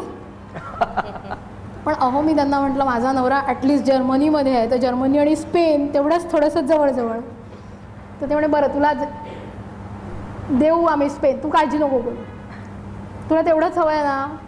मग त्यांनी दुसऱ्या म्हणजे त्यांची जी आमची फॉरेन सर्व्हिस बोर्डची मीटिंग असते त्याच्यामध्ये मला स्पेन पोस्टिंग करून दिली. असं काहीही नाही आहे, मुलींना त्याच्यासाठी घाबरण्याची काहीही गरज नाही आहे. मिनिस्ट्रीचं जे ॲडमिनिस्ट्रेशन आहे ते तुम्ही त्यांना त्यांचे इश्यू सांगितले, फक्त माझ्यासारखा आगाऊपणा नका करू. आणि तेवढं जरी केलं तरी पण ते तुमचं म्हणजे ऐकून घेतात आणि तुम्हाला त्याप्रमाणे पोस्टिंग जरूर देतात. माझ्या हातात प्रश्न आहेत, यातले निम्म्याहून अधिक प्रश्न हे UPSCचा अभ्यास, UPSCची मुलाखत, IFS विषय याविषयी त्याकडे वळण्यापूर्वी एक दोन ह्याच तुमच्या परराष्ट्र सेवेसंदर्भातलेच काही प्रश्न घेते. विदेशात असताना गुप्तचर संस्थांशी सहकार्य करावं लागतं का? कारण IFS अधिकाऱ्याला हरकत असल्याचा आरोप होत आहे, असा प्रश्न प्रतीक केणी यांनी विचारलाय. मुळात तुमच्या कामांमध्ये त्या देशाच्या आणि आपल्या देशाच्या ज्या काही इंटरपोल असेल किंवा ह्या सगळ्या गुप्तचर नाही, कारण मॅम अगदी ओपनली विचारायचं तर मोसादबद्दल जी काही पुस्तकं आली आहेत त्याच्यात त्यांच्या परराष्ट्र खात्याचा रोल आणि त्यांचं मोसाद बरोबर असलेलं लिंकिंग हे खूप छान पद्धतीने दिसतं. किंवा इवन सिरिया किंवा अशा देशांमधल्या सुद्धा त्या पोस्टिंगला असलेली लोक कधी कधी त्यातले एक दोन मोसादचे एजंट वगैरे पण असतात असं आम्ही वाचतो, आणि ते इनर लोकांनी लिहिलेलंच आहे. आपल्या देशाच्या बाबतीत पण असं असतं का? आपल्या देशाचं काय बेसिकली गुप्तचर म्हणजे असं काही त्याच्यामध्ये हे नसतं, पण कॉन्स्युलर सेक्शन, व्हिसा सेक्शनमध्ये IPS ऑफिसर्स वगैरेंची पण नेमणूक होते. जर त्याच्यामध्ये किंवा आपले इकॉनॉमिक सेक्शन आहे तिथे आपल्या IS लोकांची नेमणूक होते. जसं शिपिंग पण ऑर्गनायझेशन आहे तिथे आपले शिपिंगचे पण लोक होतात. किंवा सायन्स अँड टेक्नॉलॉजी म्हणजे आपले इस्रो वगैरेची पण लोकांची निवडणूक होते. तर असं आपलं वायडर सर्कल आहे. म्हणजे असं काही नाही की बाबा रे IPSच का किंवा मग ISच का. कारण तुम्हाला मी जसं सांगितलं लंडनमध्ये तेव्हा मी सांगते आपलं हायकमिशन एवढं मोठं होतं, आम्ही जाण्याच्या अगोदर 1200 लोक तिथे काम करायचे. आमच्या वेळी तेव्हा 300 लोक होते. It's a huge mission by itself. तिथे शिपिंगचे लोक, IPS लोक म्हणजे IPS ऑफिसर्स सगळे. म्हणजे मी जेव्हा होती तेव्हा जवळपास 30 ऑफिसर्स होते, हाय कमिशनर आणि बाकीच्यांचं असं कोऑर्डिनेशन. तर आपल्या इथले जे आहेत ना ॲक्टिव्हिटीज प्रचंड वाईड आहेत. त्यामुळे आणखी एक प्रश्न तुमच्या पोस्टिंग्सबद्दल आपण बोलत असताना मी विचारलं होतं तुम्हाला चॉईस असतो का? IFS ऑफिसर म्हणून तुम्हाला देश निवडण्याचा चॉईस असतो का? मुळात तुम्हाला विचारलं जातं का त्या देशांपैकी कुठले देश हे चॅलेंजिंग जास्त आहेत व तिथे काम करायला मला आवडेल असे देश कुठले आहेत? आणि तिसरा प्रश्न त्याला जोडून सूरज यांनी विचारलाय, पाकिस्तानातील अधिकाऱ्यांना कायम अडथळे येत असतात का? असं आपण वाचतो पाकिस्तानात काम करणाऱ्या भारतीय अधिकाऱ्यांच्या बाबतीतला हा प्रश्न आहे. तर तुम्ही हे सगळंच थोडंसं आम्हाला एक्सप्लेन करून सांगा. देश त्या देशांमधलं वातावरण आणि तुमचा त्याच्यामध्ये असलेला चॉईस. कसं आहे ना, आपले जवळपास 184 म्हणजे 180च्या वर आपले हायकमिशन्स आहेत, कॉन्स्युलेट्स आहेत. तर कसं असतं की प्रत्येक वर्षी 2 वेळा ॲडव्हर्टाईज होतात. ती एक सायकल आहे की बाबा या माणसाचे तिथे 3 वर्ष झाले, मग ती ॲडव्हर्टाईज होणार पोस्ट. ते एक साधारण एक मेन्यू असतो की या हे देश ॲडव्हर्टाईज होणार आहेत आणि देश कॅटेगराईज केलेले असतात A, B आणि C. त्याचा एक UN फॉर्म्युला आहे based on the standard of living. म्हणजे लंडन A असेल, केपटाऊन B असेल, मस्कत B आहे, C काय झिम्बाब्वे असेल वगैरे. मग तुम्हाला ते मेन्यूमधनं दिसतं की झिम्बाब्वेला ही पोस्ट रिकामी आहे, बुर्किना फासोला टमकी आहे, जपानला टमकी आहे. मग ते तुम्हाला ते ॲडव्हर्टाईज करून मिनिस्ट्री सगळ्यांना सर्क्युलेट करते. तुम्ही त्याच्यातनं मग ते निवडायचं आणि तुम्ही 3 चॉईसेस द्यायचे आणि तुमचा म्हणजे अजून तुमचा काय चॉईस असेल तो पण द्यायचा. ॲडमिनिस्ट्रेशन कुठेही असेल, तुम्ही जो चॉईस द्याल त्यांचं नक्कीच असतं की देणार नाही. पण असं नाही आहे खरं. म्हणजे आमच्या मिनिस्ट्रीमध्ये मी बघितलं आहे 3रा चॉईस तरी मिळतोच, हमखास मिळतो. तर तसं आणि तुम्ही जर तुमचे कारणं व्यवस्थित तिथे तुम्ही त्यांना पटवून दिले ते तुमचा पहिला चॉईस पण देतात. आणि शेजारी देशांबद्दल? आणि शेजारी देशांचं असं काही स्पेशली पाकिस्तान कसं असतं माहिती आहे का, श्रीलंका आहे, नेपाळ आहे, बांगलादेश आहे, शेजारी देश आहे, कामाचं स्वरूप वेगळं वेगळं आहे. आता तिथं पॉलिटिकल किंवा हे खूप जास्ती चालू असतं, टेररिझम आणि हे ते. तर तुमचं लायकिंग आहे, जसं माझं मी पहिले सांगितलं की माझा मागचा मुलगा विचार करत होता की हिने रशियन घेतलं तर काय, मला रशियनला जायचं आहे. तर तुम्हाला ठरवायचं आहे की मला चायनीज परस्यू करायचं आहे, रशियन करायचं आहे, की तुम्हाला जसं मी म्हटलं ॲडव्हर्टाईज झालेले आहेत पोस्ट, तुम्हाला ठरवायचं आहे की तुम्ही पाकिस्तान घेताय, श्रीलंका घेताय. So it's up to you की तुम्हाला तुमचं करिअर कसं कोरिओग्राफ करायचं आहे. पण अशा वेळी म्हणजे आता ज्या राष्ट्रांबरोबर आपले रिलेशन्स थोडेसे होस्टाईल आहेत, अशा राष्ट्रांमध्ये समजा मला जायचं आहे ॲज अन IFS ऑफिसर, तर मला वेगळं काही ब्रीफिंग देतात का डायरेक्ट पाठवतात? ब्रीफिंग तर प्रत्येक देशाच्या आधी सगळीचकडे मिळतं की तुम्ही कुठल्याही देशात जेव्हा जाता तेव्हा तुम्हाला प्रत्येक म्हणजे डिपार्टमेंटमधनं ब्रीफिंग असतं. जसं मी कॉन्sul जनरल म्हणून जाणार ना, तर केपटाऊनचा मी आधीच एक साधारण 3-4 महिने अभ्यास सुरू करून देते. तर तिथे आपले कुठल्या कंपनीसोबत जास्त म्हणजे काय चाललं आहे, इकॉनॉमिक हेच काय आहे, पॉलिटिकल इश्यूज काय आहे, मग आम्हाला भारत दर्शन असतं की त्या मग कंपनीजला जाऊन तुम्ही भेटून घ्या आधीच, त्यांच्याशी आधीच तुम्ही संपर्क साधा. तर हे सगळं तुम्हाला ब्रीफिंग आधीच सुरू होऊन जातं. अच्छा.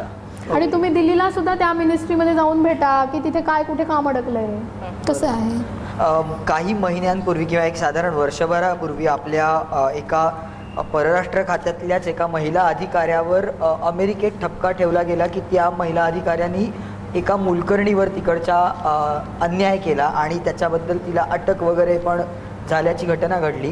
तर हे सगळं म्हणजे तुम्ही ज्या देशात असता त्या देशाचे कायदे कानून सगळेच तुम्हाला लागू होतात का, परत मग असं म्हणतात की US एम्बसीमध्ये त्यांचा कायदा चालतो, तर कसं असतं ते?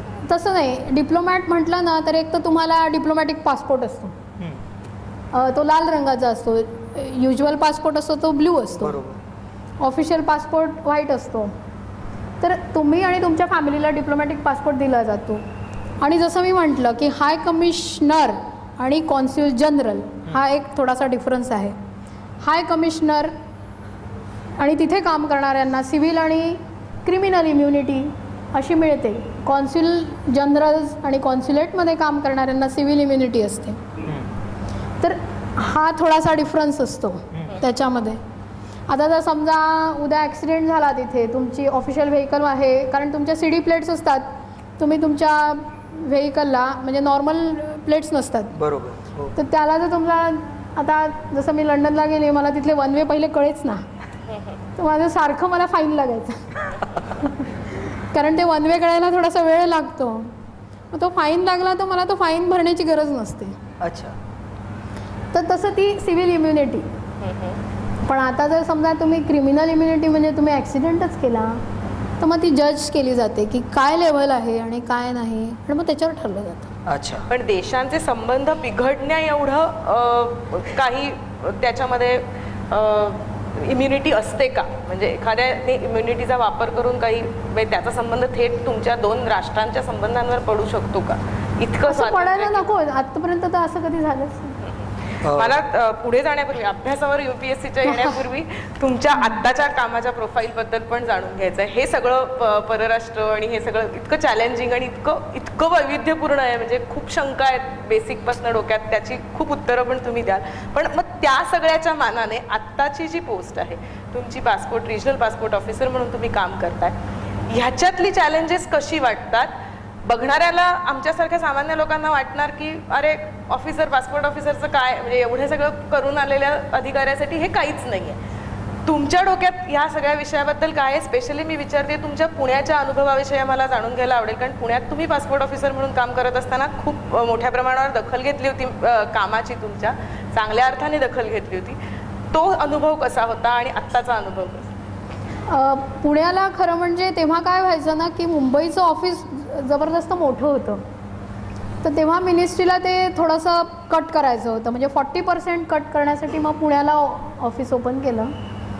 आणि मला दिल्लीला सांगितलं वा वा वा वा पुण्याला ओपन केलं आहे, जा हां तिथे छान आहे वगैरे. आणि मी तिकडे आले पुण्याला आणि म्हटलं अरे बापरे, बघितलं एक छोटीशी बिल्डिंग आणि 3 स्टाफ लोक आणि एक टेलिफोन आणि एक फॅक्स.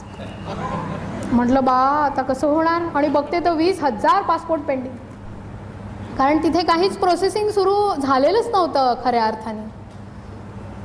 आणि पुण्याचे लोक थोडेसे जरा असं म्हणायला नको, पण म्हणजे मी तरी पहिल्यांदाच पुण्याला गेले होते. असं पुणे म्हणजे पार्ल्यातल्या लोकांच्या खूप जवळचे आहेत पुण्यातले. पार्ल्याचे लोक आत्ता मी बघते सो टू अर्ली टू से. पण तेव्हा म्हणजे मग ते उभे असायचे, म्हणजे मॅडम माझं असं, मॅडम तसं. आमचं इथे काही हे 20,000 असल्यामुळे थोडंसं इनिशियल डेज जे होते, मग मी मिनिस्ट्रीला म्हटलं की असं करूया की आपण मुंबईचं काही ना स्टाफ मागवूया. आणि मग तो आम्ही स्टाफ मागवला आणि शनिवार रविवारमध्ये आम्ही साधारण 8-10 हजार पासपोर्ट उडवून टाकले. आणि त्याच्यानंतर हळूहळू लोक घेतले. 3वरनं आम्ही 30वर आलो. पण ह्या वाटचालीमध्ये तिथले एक लोकल म्हणजे पॉलिटिकल व्यक्तिमत्व ते म्हणे अच्छा आम्हाला पासपोर्ट मिळालाच पाहिजे. आणि नेमकं आमच्या ऑफिसमध्ये काहीतरी गडबड झालेली होती आणि आम्ही काही देऊ शकत नव्हतो. तर त्यांचे PA आले आणि म्हणे सांगा म्हणे तुमच्या मॅडमला, चौकात आम्ही बघून घेऊ त्यांना. तर मी म्हटलं हो का, असं काही काही म्हणाले का. मग आम्ही मग मी पोलीस कमिशनर सरांकडे गेले. त्यांना म्हटलं आधी आम्हाला सिक्युरिटी गार्ड द्या. मग आम्हाला हळूहळू म्हणजे बाकीचेही मग इन्फ्रास्ट्रक्चर डेव्हलप झालं. तसंच मग तिथले अजून एक स्पिरिच्युअल लीडर पण होते. त्यांचेही लोक म्हणे काय मॅडम तुम्हाला इथून बदली हवी आहे का लवकर. म्हटलं अहो अर्ध सामान पॅक्ड आहे. मग ते म्हणे थांबा, म्हटलं तुमच्या लीडर्सलाच मी येऊन भेटते.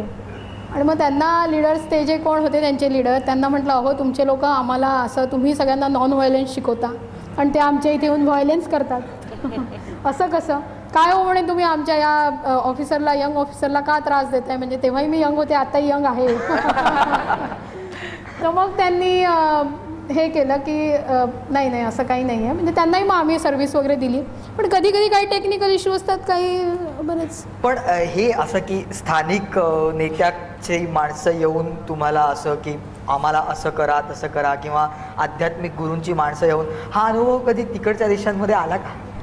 काही खास आपली संस्कृती आहे का. नाही तसं म्हणून नाही, पण केपटाऊनला एका कुठल्या तरी व्यक्तीला आम्ही लोकांनी व्हिसा नव्हता दिला. मग त्यांनी म्हटलं की आम्ही येतो आता 100 लोक येऊन आता हायकमिशन आणि हे ते कॉन्सुलेटवर असं. पण आम्ही काही म्हटलं नाही. आम्ही तिथल्या लोकल पोलीस त्यांना इंटिमेट करून टाकलं की असं असं येऊ शकतात. ते म्हणे काळजी करू नका, तसं काही नसतं. अच्छा, म्हणजे केपटाऊनलाही हां असं एक आहे. म्हणजे सगळीकडे संस्कृती.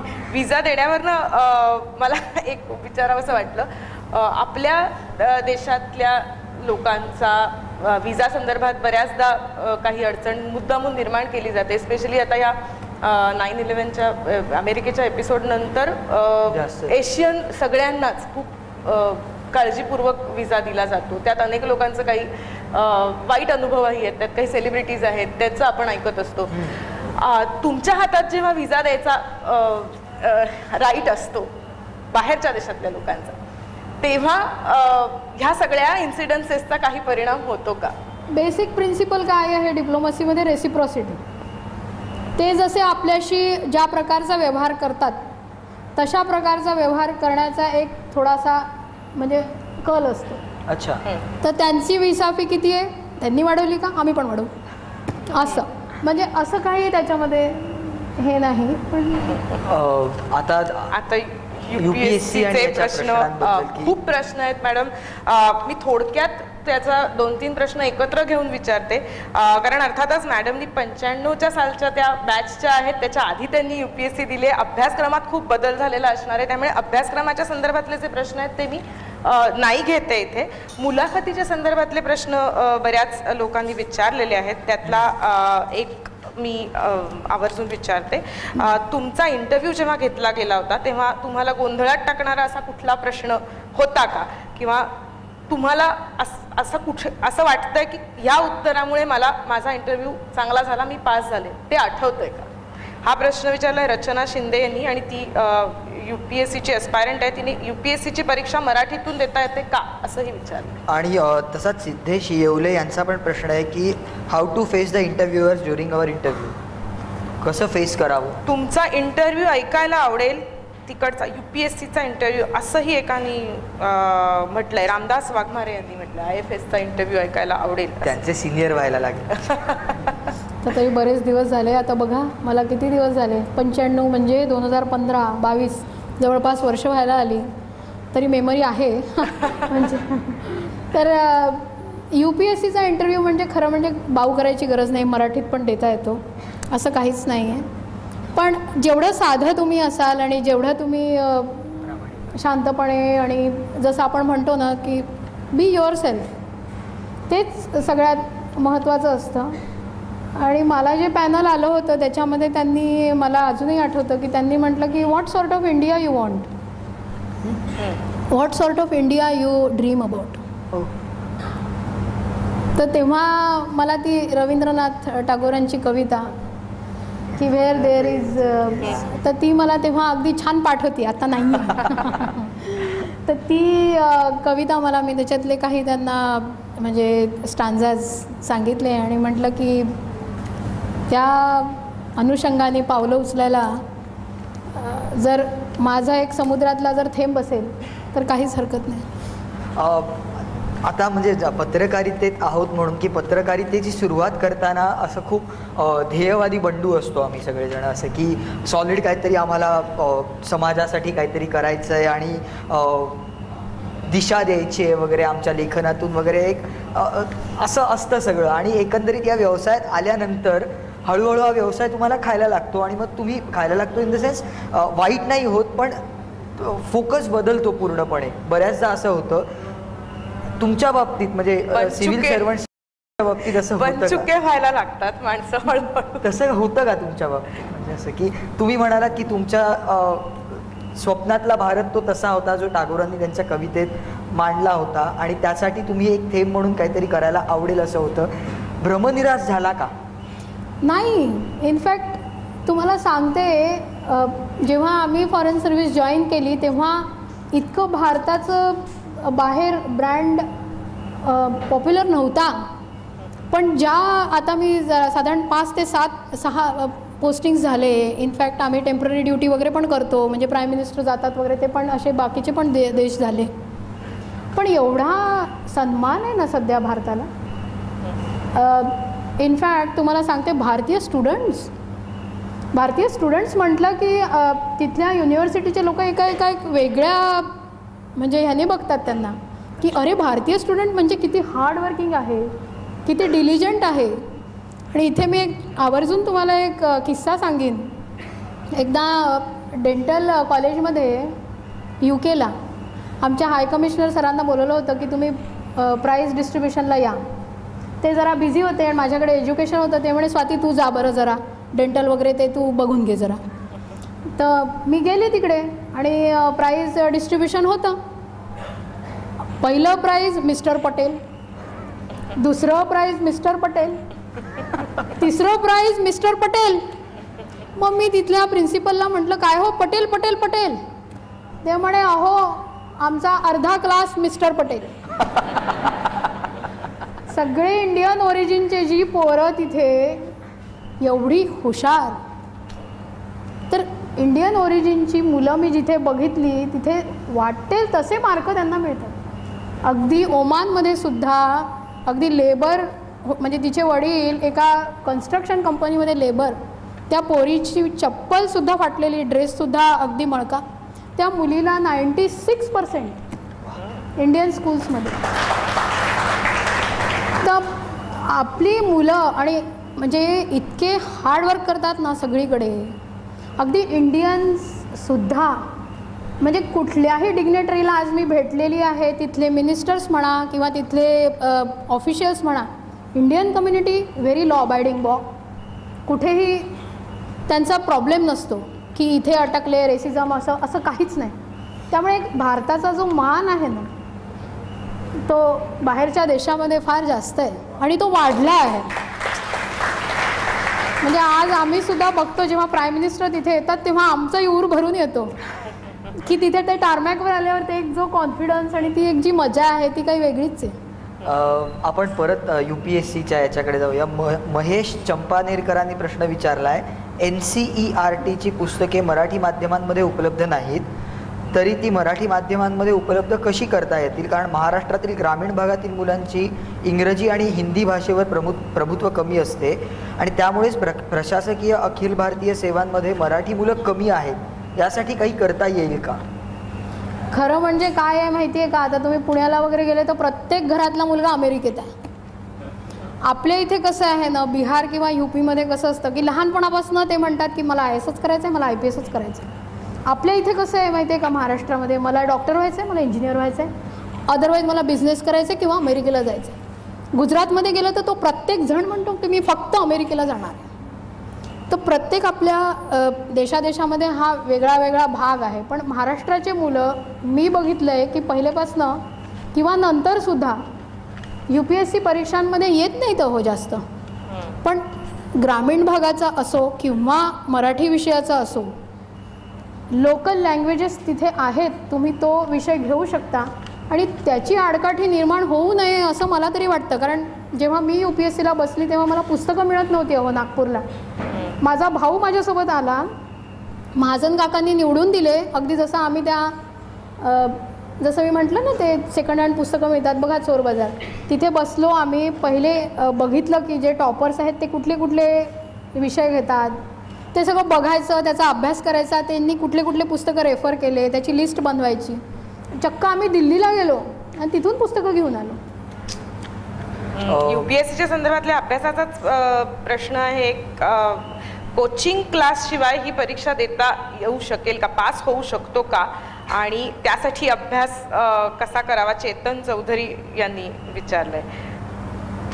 कोचिंग क्लास मला तरी मी तर काही लावूच शकले नाही, कारण मी इंटर्नशिप आणि मला लगेच PG वगैरे करायचं होतं.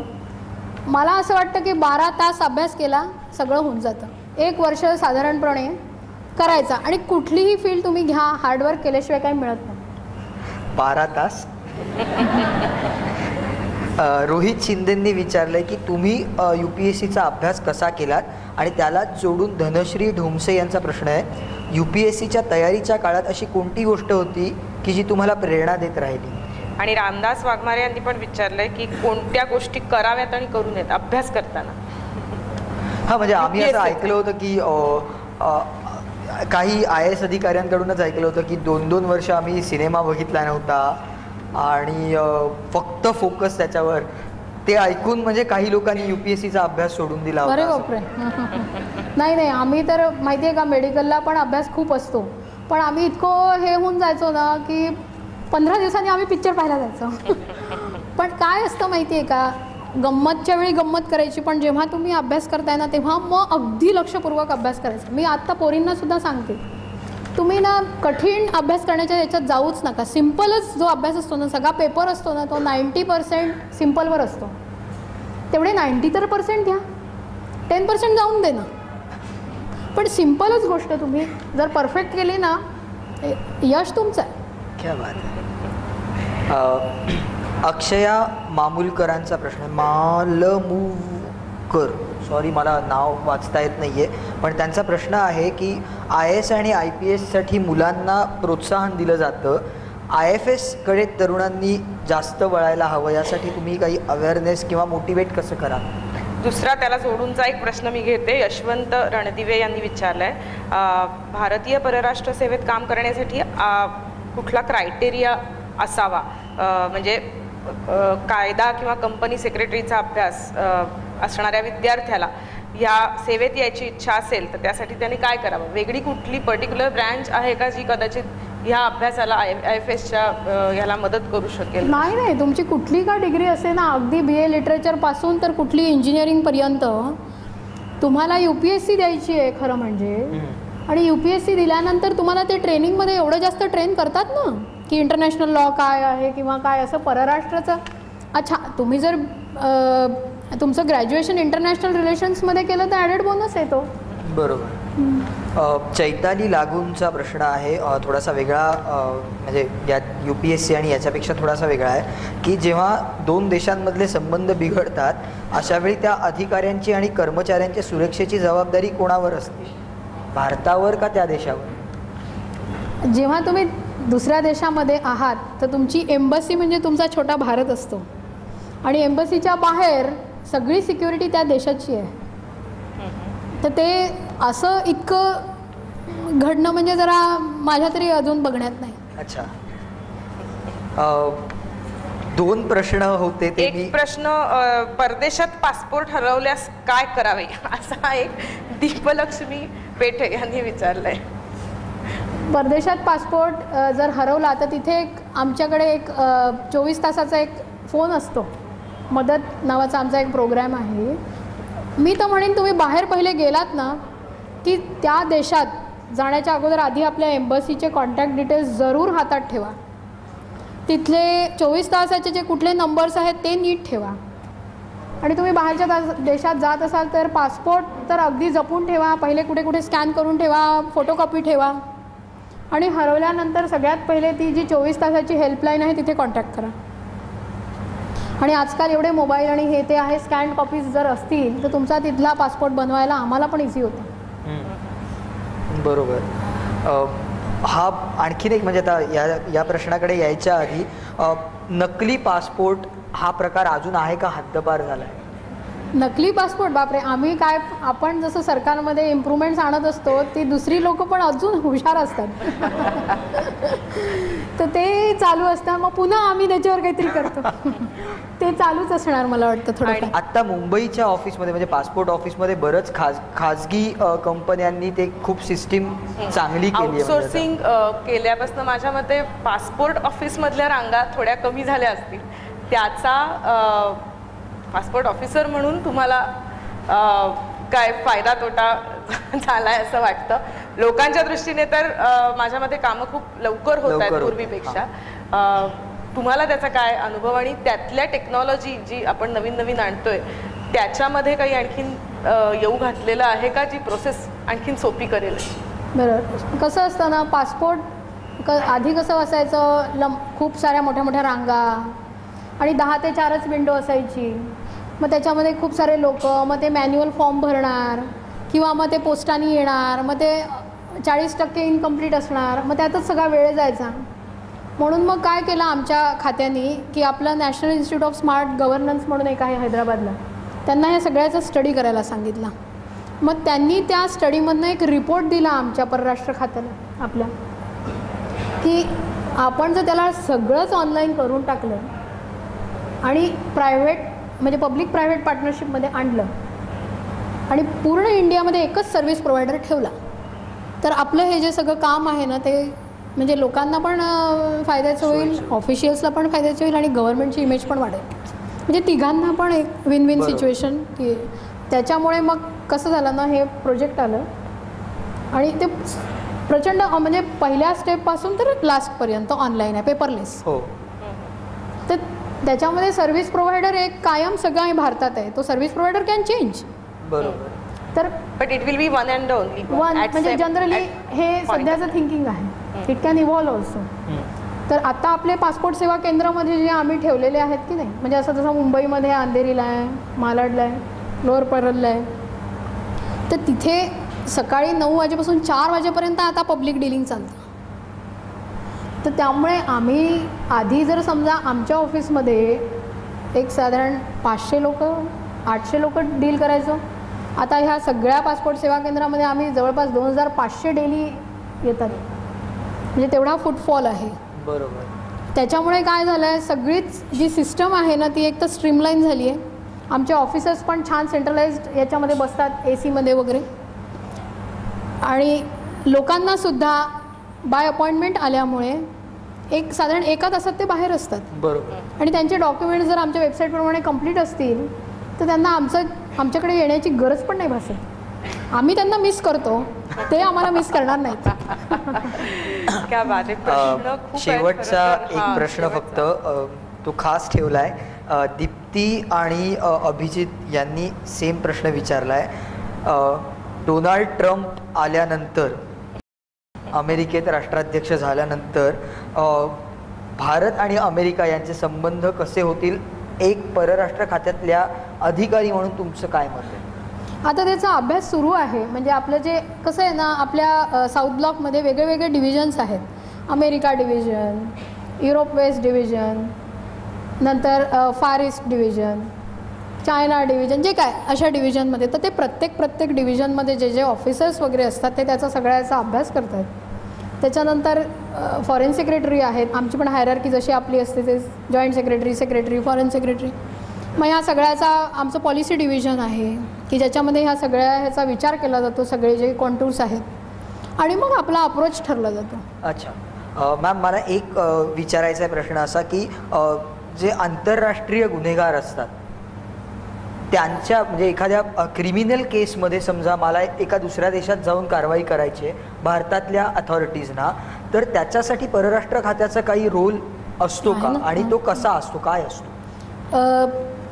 आमच्या टेक्निकल टर्ममध्ये कसं म्हणतो आम्ही की त्याला लेटर ऑफ रोगेटरी म्हणतात. म्हणजे आपला देश जर समजा मला UK काही करायचं असेल तर ते आपल्या एम्बसीला लेटर ऑफ रोगेटरी देणार. एक फॉर्मॅट असतो त्याचा, जसं डिप्लोमॅटिक नोट्स वगैरे असतात तसा.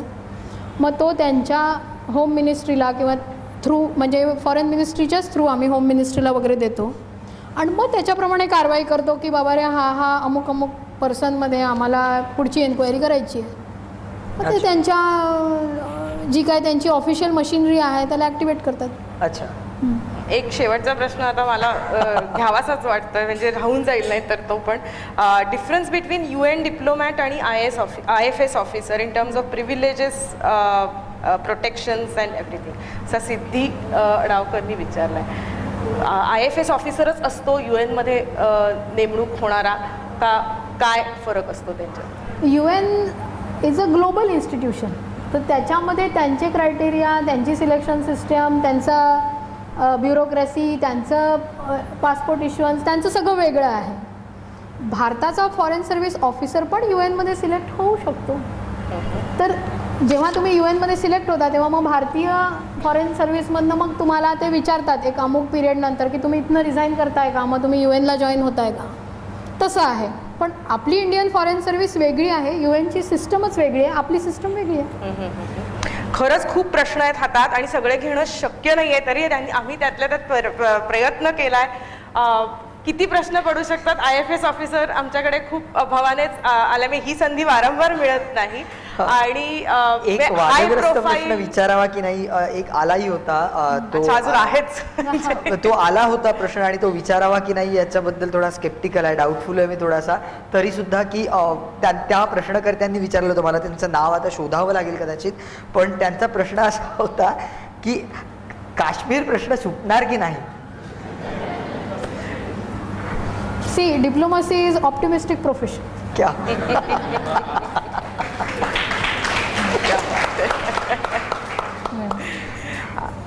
आम्ही सगळेच आशावादी आहोत काश्मीरी प्रश्न सुटण्याच्या बाबतीत, आणि तुमच्यासारखे ऑफिसर असतील तर निश्चितच आशावादाला वाव आहे, जागा आहे. हे एवढ्या सगळ्या प्रश्नांचं कारण हेच आहे की हाय प्रोफाईल आणि लो की असं तुमचं व्यक्तिमत्व आणि असं एकूणच IFS ऑफिसर. तुम्ही आम्हाला विचारलं नाही तुमचे प्रेरणास्थान कोण आहे वगैरे. नाही, सांगा ना प्रेरणास्थान. आणि खरं ही सगळं म्हणजे ही व्यक्तिमत्व घडताना काही आपल्या कळत न कळत अनेक लोक आपल्या बरोबर असतात, काही आपल्याला नंतर कलिग म्हणून मिळतात. तुम्ही नावं घेतलीत एक दोघांची. नेमकं काय उपयोगी पडलं तुम्हाला, कुणाची मदत झाली आणि खरंच प्रेरणास्थान कोणतं होतं ते निश्चित. ॲक्च्युली कसं असतं, जसं घरची लोक, आपली लोक म्हणजे आई वडील आणि आपले जे इनलॉज वगैरे, ते तर सिंहाचा वाटा आहेच. म्हणजे ते तर वी टेक फॉर ग्रँटेड, म्हणजे पुढे जायचं असं असेल तसं. पण आपलं जे कळत न कळत जे एक्सटेंडेड सर्कल असतं की नाही, नेबरहूड आहे, तुमचे फ्रेंड्स आहेत, टीचर्स आहेत, ते पण तुम्हाला घडवत असतात. जसं आमच्या शेजारी रास्ते काकू होत्या किंवा त्यांच्याकडची त्यांची भाची शुभदा वगैरे, आम्ही लोक कितीतरी अशा गप्पा, किंवा माझी लहानपणची मैत्रीण स्मिता सुरंगळीकर, संगीता गावंडे, किंवा जी अंजली खटीव, किंवा माझ्या नंतरच्या मेडिकलच्या मैत्रिणी स्मिता बेदरकर, अतिया सालिक किंवा जयू कुलकर्णी किंवा आमचे सर बिनीवाले मॅडम क्लास टीचर, मला तिकडनं कुठून तरी फोन येतो त्यांचा कधीतरी किंवा आमचे साठे सर किंवा आमचे देशपांडे सर, या सगळ्यांनी आम्हाला घडवलं आहे. तर ह्याच्यामध्ये जसं सासरीसुद्धा माझे सासरचे लोक, माझी सासू मंगला मामी, ललिता मामी, येसू मावशी, वासंती मावशी, हे सगळे लोक म्हणजे नवरा आणि आईवडील तर अगदी पिलर ऑफ सपोर्ट होतेच, भाऊ आणि कायम, अगदी महाजन काकासुद्धा. पण हे जे सगळे लोक असतात ना, आपल्या जे असतात वारंवार भेटतात, आपल्या मैत्रिणी होतात, ते सगळे आपल्याला एक नकळतपणे कुठेतरी एनर्जी देतात आणि तुम्हाला एनकरेज करत असतात. जसं माझी एक मैत्रीण होती स्मिता, तिथं माझ्या म्हणजे मेडिकलचा पेपर होईपर्यंत थांबून राहायची, काय लिहिते ही माहिती नाही जा. तर असं ते जे असतं की आपले फ्रेंड्स असतात ते आपल्याला करतात वेळोवेळी, जेव्हा आपण थोडंसं आपल्याला वाटतं की अरे काहीतरी आपल्याला इथे चॅलेंज आहेत, पण ते तेव्हा आपल्याला ज्या पद्धतीने पुढे आणतात ती पण एक वेगळीच मजा आहे. तुम्हाला वाटतं हे सगळं तुम्हालासुद्धा असणार असं सर्कल, आणि ते पॉझिटिव्हली तुम्हाला हेल्प करत असते. निश्चित त्या ऊर्जेचा उपयोग होईल.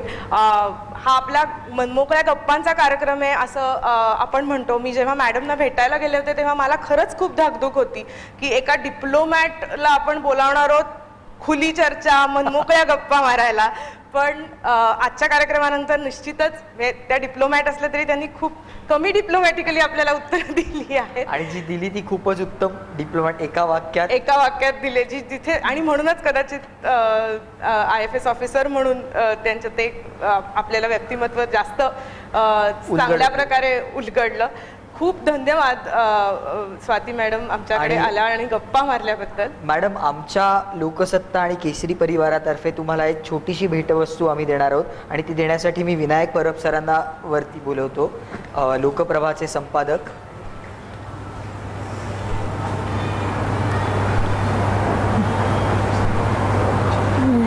अच्छा, तिकडनं तुम्ही इकडनं, बरं बरं, थँक्यू.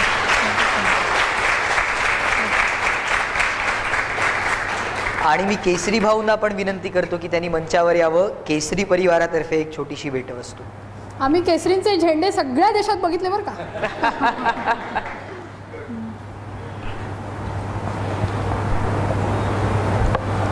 पुढे आम्ही घेतो. हे अडखळे हे काढायचं. मी आपल्या भारताचा झेंडा परदेशात फडकवलेला आहे, त्याबद्दल मला थँक्यू.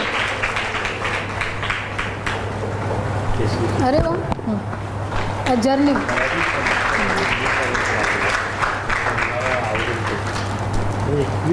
अरे बापरे. आम्हाला जेव्हा बाहेरच्या देशात गिफ्ट देतात ना तेव्हा पहिले तोशाखान्यात द्यायला लागते.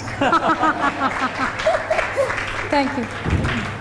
मला वाटतं विचारू नये असा प्रश्न आहे, पण आपला जन्म म्हणजे स्वाती हे नाव स्वाती नक्षत्रात जन्म झाला म्हणून ठेवलेलं आहे की काय, असं आजोबांनी वगैरे असं काही संकेत? नाही, आई बाबा सांगतात. आमचे बाबांना फार हौस की मला मुलगी व्हावी. हां. कारण मला पहिले 2 भाऊ आहेत, तर मुलगी झाली म्हणून त्यांनी सगळीकडे बर्फी वाटली.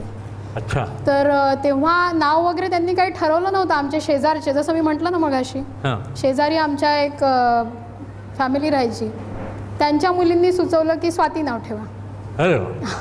आता त्याला काही मागे पुढे काही आहे का मला अजून तरी सांगितलं नाही कोणी, पण स्वातीमध्ये स्वाती तसंच ते स्वाती. पण मी त्यांना तेच म्हणत होती, स्वाती कुलकर्णी एवढं कॉमन आहे ना, गुगलवर टाकलं तर एवढं जास्त आलेल्या या दुसऱ्या स्वाती कुलकर्णी आहेत. नाही, पण स्वाती नाव खरंच सुरेख आहे, कारण स्वाती नक्षत्रातच ते पावसाचा थेंब त्या ह्याच्यात पडल्यानंतर मोती बनत असते. तसं भारताची प्रतिमा परदेशात हे करण्यासाठी थँक्यू जे प्रयत्न केलेत त्याबद्दल hats off to you. Thank you so much. सर्वांनी आपण टाळ्यांच्या गजरात स्वातीताईंना हे देऊया. थँक्यू.